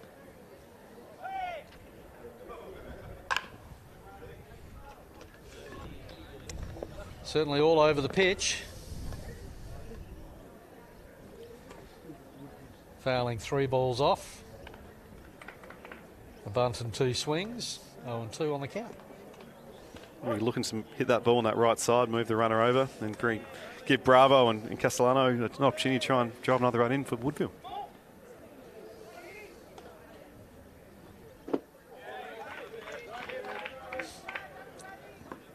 Low and away for the first ball. 1-2.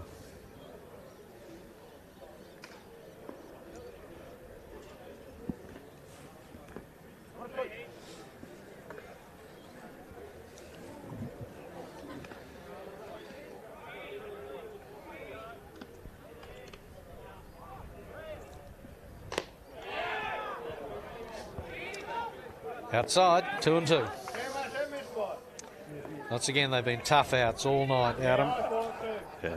Excellent. Bit of feedback from the crowd there for Ian Revel behind the plate, but I think, again, just missing the black.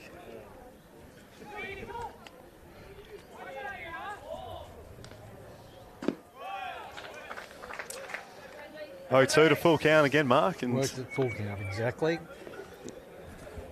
One has to compliment Woodville. They've been absolutely disciplined. They played a terrific game.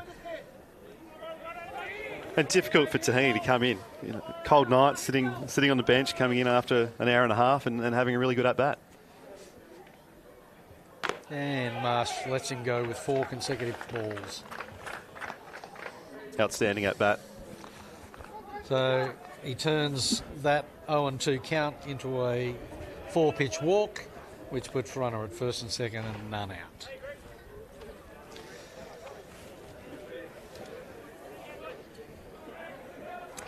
Greg Bravo, the second baseman, has the opportunity to pick a run up. West Torrens probably looking for a bunt here to set the table for 1, 2 and 3 to drive some runs in. And a dummy bunt from Bravo just means Tahini just waltzes across to third base with no one covering. Paps gets heads up base running by Paps there. Sorry, who did I say? Tahini on first, Paps at third. Joe Now Paps. we have first and third.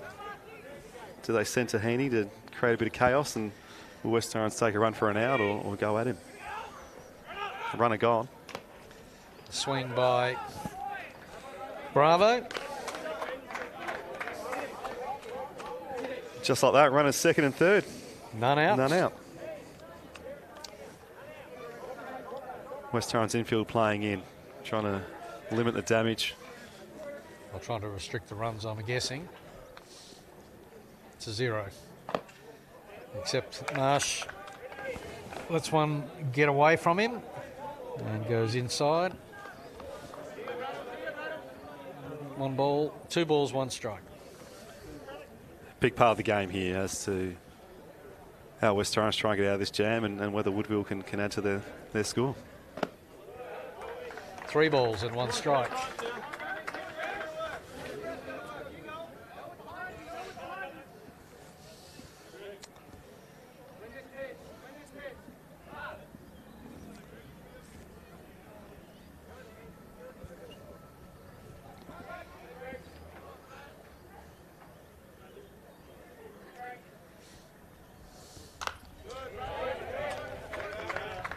And a foul back from Bravo. Puts him in a 3-2 count.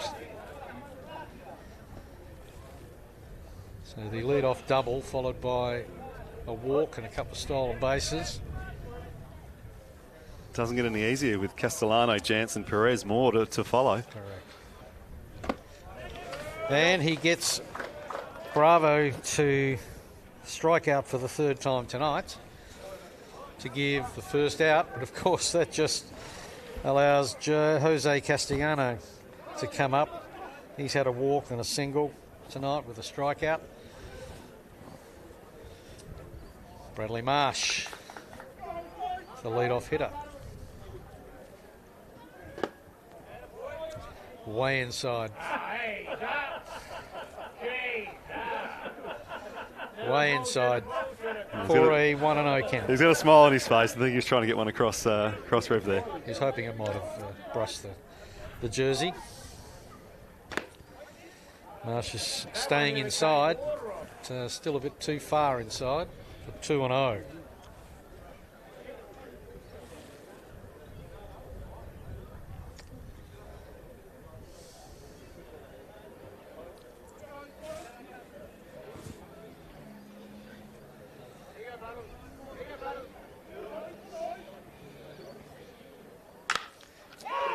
There's the sort of hitting that they're looking for, and timely hitting, and Castellano does it, going for second,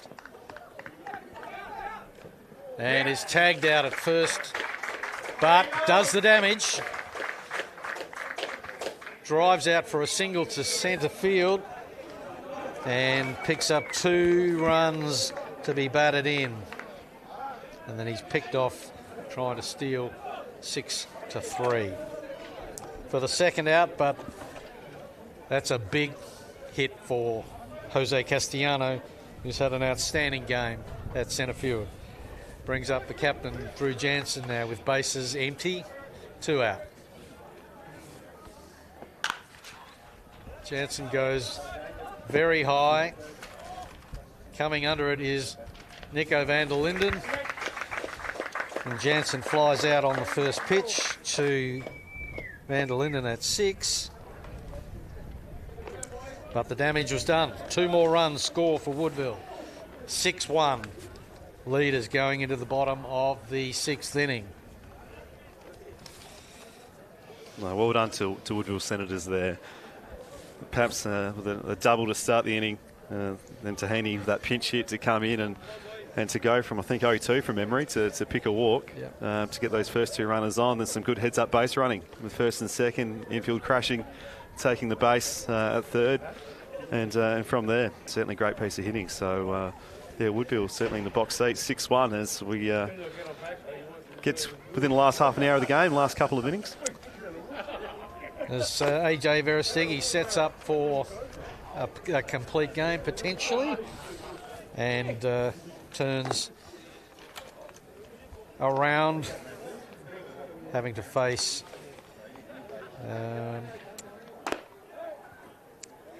number 3, Sam McGarry. So he's got 3, 4 and 5, so it's potentially good for West Torrens in terms of where the hitters are. Certainly the power with Clavel and following McGarry. But they want to do something pretty quickly and something pretty special, I would say, given the lead, the 5-run lead, well and truly deserved by Woodville Senators, who played an immaculate game tonight. So it'll be Sam McGarry facing AJ Verestigi on 75 pitches. We can see the picture of behind home fence, backstop there with the fading light. I think that one picked up Ian Revel, or at least made him jump. First pitch is a ball. You can see the ground is now largely in the shade. Certainly all the playing areas are. Another busy night at the West Torrens Baseball Club. This year we've got the West Torrens Softball Club using our second diamond for their training. So certainly great to see that relationship with the softball club. Called strike on the third pitch for 2-1 on Sam McGarry, who singled at his last at bat and has a big hack at that one. 2-2.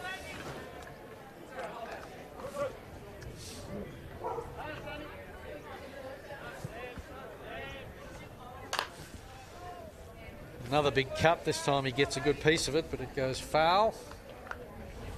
The count stays at 2-2.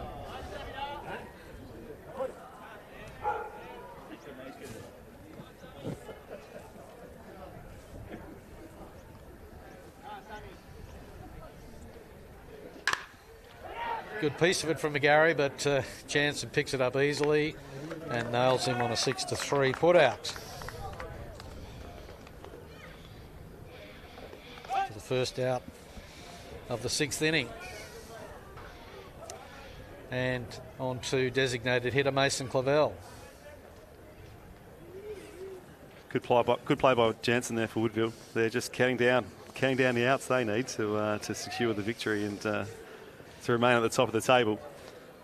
Well, as the veteran superstar player that he is, he didn't panic. He knew he had plenty of time. And McGarry hit the ball pretty solidly. Made him just had to handle the ball, which he did, and the power arm that he's got made it comfortably. Clavell swings through the first pitch and then sits on a pitch just off the plate for 1-1.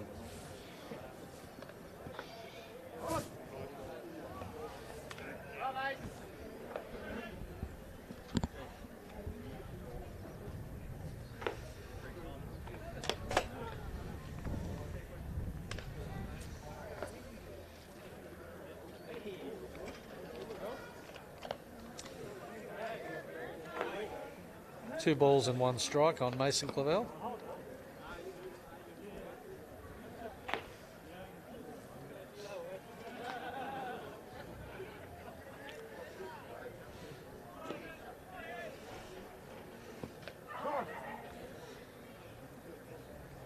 Game being played in good spirit tonight.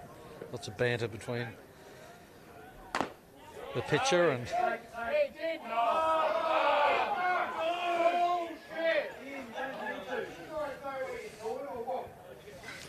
dare I say umpire's curse again there, Mark?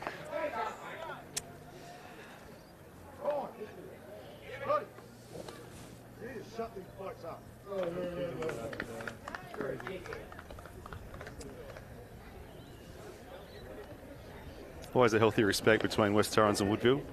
Always a good relationship between the two clubs. So close to one another, but always played in good spirits, and always a lot of respect between both lineups.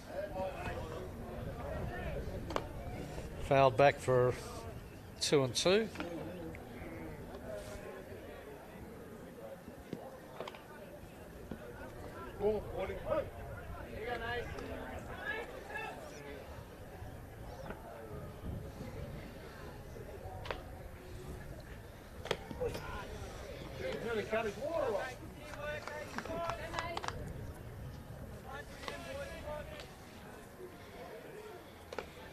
Pitch coming inside. Clavell just moving back and out the way.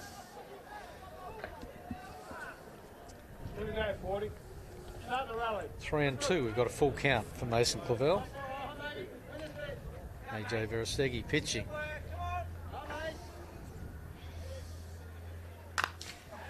Fouls back another one.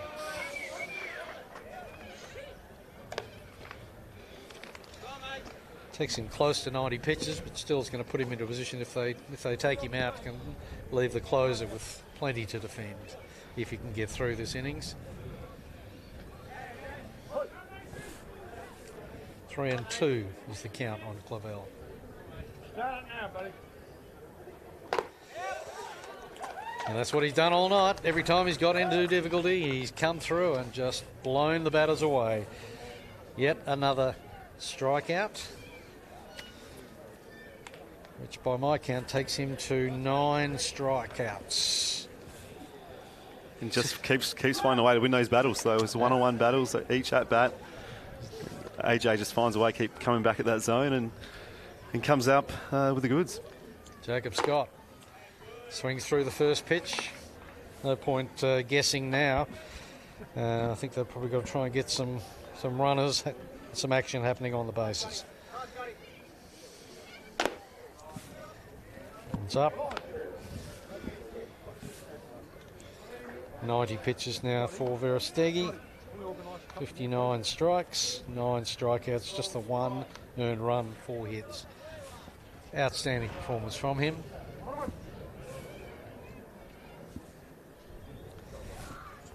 One on one. It's the count on Jacob Scott. There's 2 outs. We're in the bottom of the 6th inning.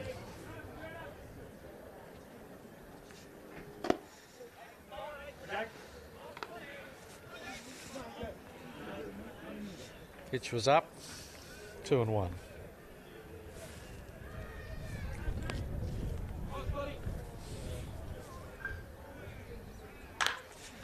There's a ground ball from Scott, picked up by Jansen, and a ridiculously good arm nails Scott 6-3. For the third out, bottom of the 6th inning, West Torrens failed to get a base runner and trail 6-1 as we head into the last inning of the game. Looks like West Torrens are going to make some changes. Looks like Joel Chapman's coming in for Bradley Marsh. Mason Clavel's coming out of the DH position to play at first base. But it's Chapman in for Marsh.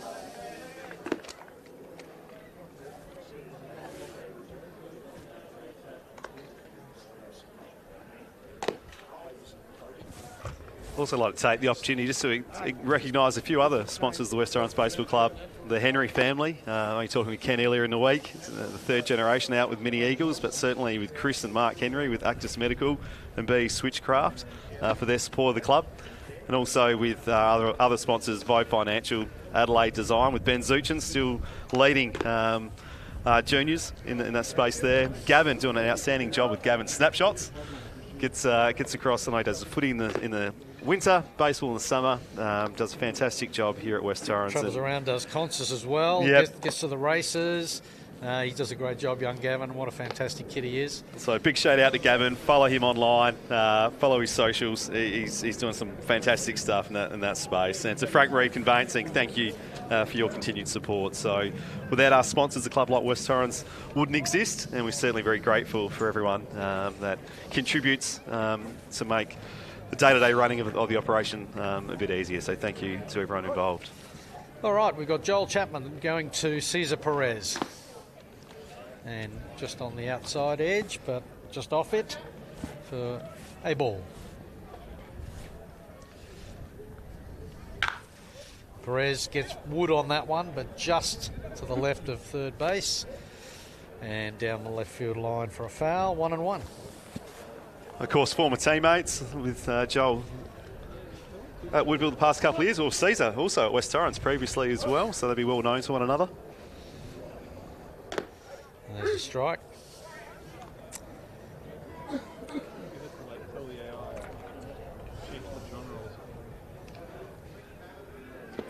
And Chapman gets his old teammate out on a K2. But what a night for Perez. He's had 2 hits and just the 1 strikeout. So he's maintaining a fantastic average. It was 375 before the game.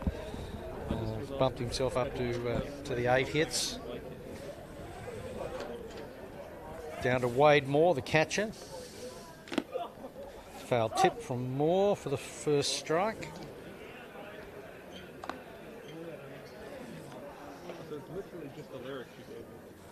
So 6-1 lead is at the moment. Woodville, they've had an outstanding game tonight. Very hard to remember anything they've done incorrectly. Batted when they needed to, they've driven runs in when they've needed to, and the pitching has been absolutely outstanding from AJ Verostegui. Wade Moore swings through for a ball and 2 strikes. I think I've been most impressed with the secondary actions as well. Base running, deep in counts, turning pitchers' counts to batters' counts, getting on base. And Moore strikes out. So a bit of a late flurry for the Eagles. Unfortunately, I fear the damage is done, Adam, but we'll see. Stranger things have happened in baseball. But you would think 5 runs probably beyond West Torrens tonight. But let's see. Troy Nicholson swings through the first pitch from Joel Chapman. Interested to see what Woodville do, whether they put Perez on the mound and try and get the last 3 outs. Before we get there, West Torrens need to get the third out in this inning. And Troy Nicholson bunts one down the line. Unfortunately for him, it kept swinging and landed foul down the first base line. So it's 0-2 for former teammates Joel Chapman.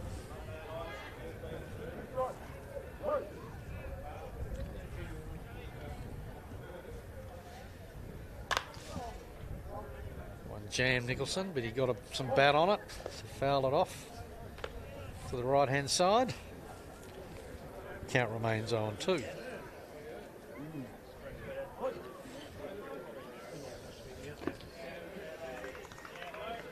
Low and away, 1-2.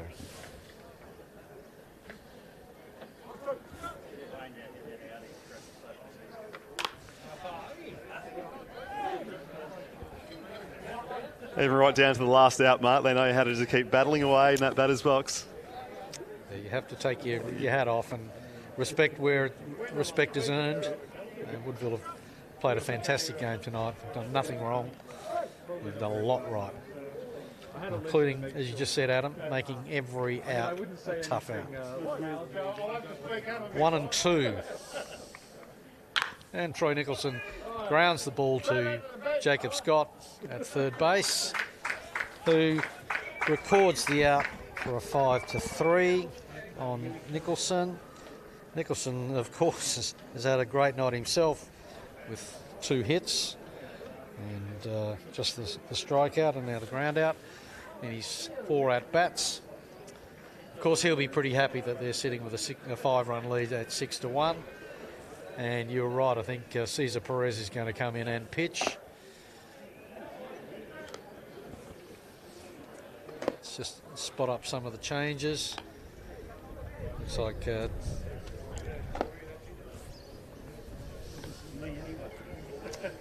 Tommy Deneen, junior at West Torrens a long time ago, moved to Woodville for an opportunity to play senior baseball and has done so. He's back in there again tonight at first base. Nicholson stays at third. Dean Jansen, yes, I'd say everything else stays the same. Just Deneen in for Verastegi. Goes to first base, and Cesar Perez is going to try and get the final 3 outs without giving up too much. And with a 5-run lead, they'd be pretty confident that they're going to get the win tonight, according to Professor David Green's formula, which says that if you go into the last inning with more runs than outs, you should win the game. When you add we're in complete shadow now from the sun setting, so I think taken all that out of it now. So. Yeah, so I think what Space Quake in their vision, it looks quite clear on the screens, but certainly as a batter batting at 8 o'clock at night with a pitcher that's coming in, feeling fresh after being on first base, and Perez, it's certainly a challenge. But yeah, I think 6-1, Woodville just trying to count for the 3 outs. And a called strike on James McFarlane, first pitch. McFarlane got a hit early, struck out the second time. Swings through that pitch to quickly be behind 0-2. Just exactly what Woodville have needed. Been the story of their night. And McFarlane goes down looking. You might say it's the story of the West Torrens night, Mark. Yep, just not getting it done, and certainly the mindset from Woodville, their approach has been outstanding in the batter's box, in the field, on the mound. And I think West Torrens have just been, maybe just 1 or 2% off tonight, and the difference you can see in the scoreline. A 10th strikeout, and I think about 7 looking. Nico van der Linden, second baseman. Shortstop. Veteran of this lineup now, 3-time premiership player. First 2 pitches, though, he's taken all the way, and they've been balls. West Torrens have got 1 out. Van der Linden swings through it, but hits it to the third base side, and it's his first strike. 2 balls and 1 strike.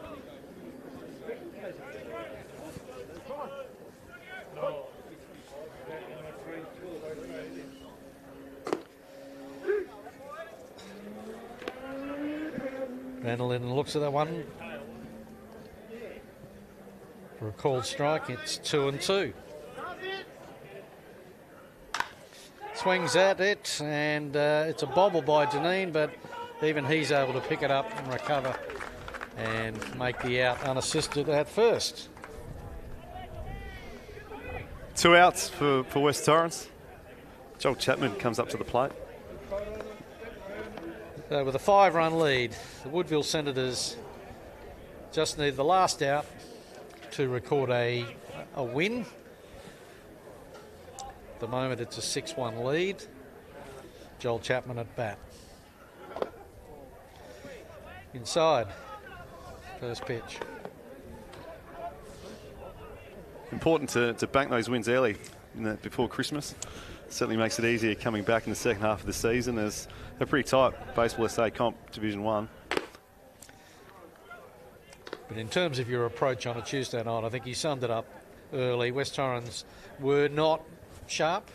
They gave up the 4 runs, and that's cost them tonight.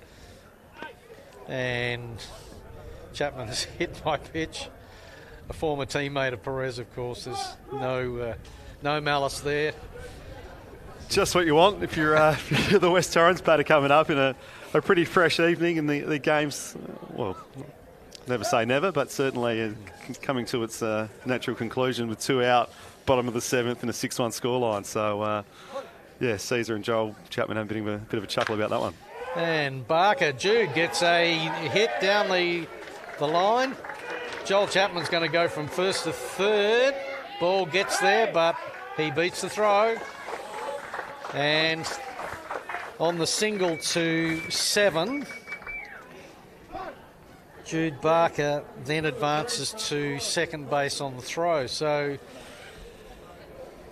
interesting finish after the hit by pitch. Joel Chapman goes all the way around second base. So on the replay coming into third, the ball is there, but he makes it safely, and then the ball gets away from Nicholson. Right, so we go for the 4th time around, and the order swings around back to the leadoff batter, Nick George.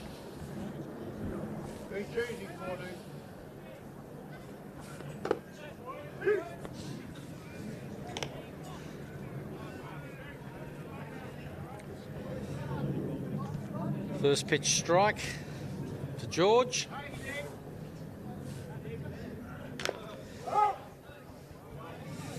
The foul puts him 0-2. Woodville a strike away from holding West Torrens to a 6-1 victory.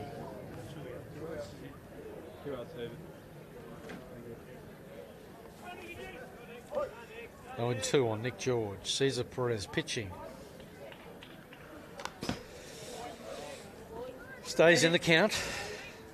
Plays a deft little cut shot, which might have been 4 runs at the MCG. Going through the slip cordon. First test this week, Mark. You be watching? We'll be watching with interest. The Indians in Perth. I was in Perth over the weekend, and I saw Andrew McDonald arrive, the Australian coach, at Perth Airport on our way home. I know the Indians were there practicing today. Here we are. Nick George, 0-2. And strikes through, and that's the end of the game. A 6-1 win to the Woodville Senators. They were able to keep West Torrens to just the 5 hits, I beg your pardon. The 1 earned run, struck out 10 batters. The most of the damage, of course, was done by AJ Verestegi, whose 6 innings just gave up the 4 hits, the 1 earned run, 9 strikeouts in 93 pitches. A fantastic performance from him. Going through their lineup, though, Jose Castellano went 2 for 3.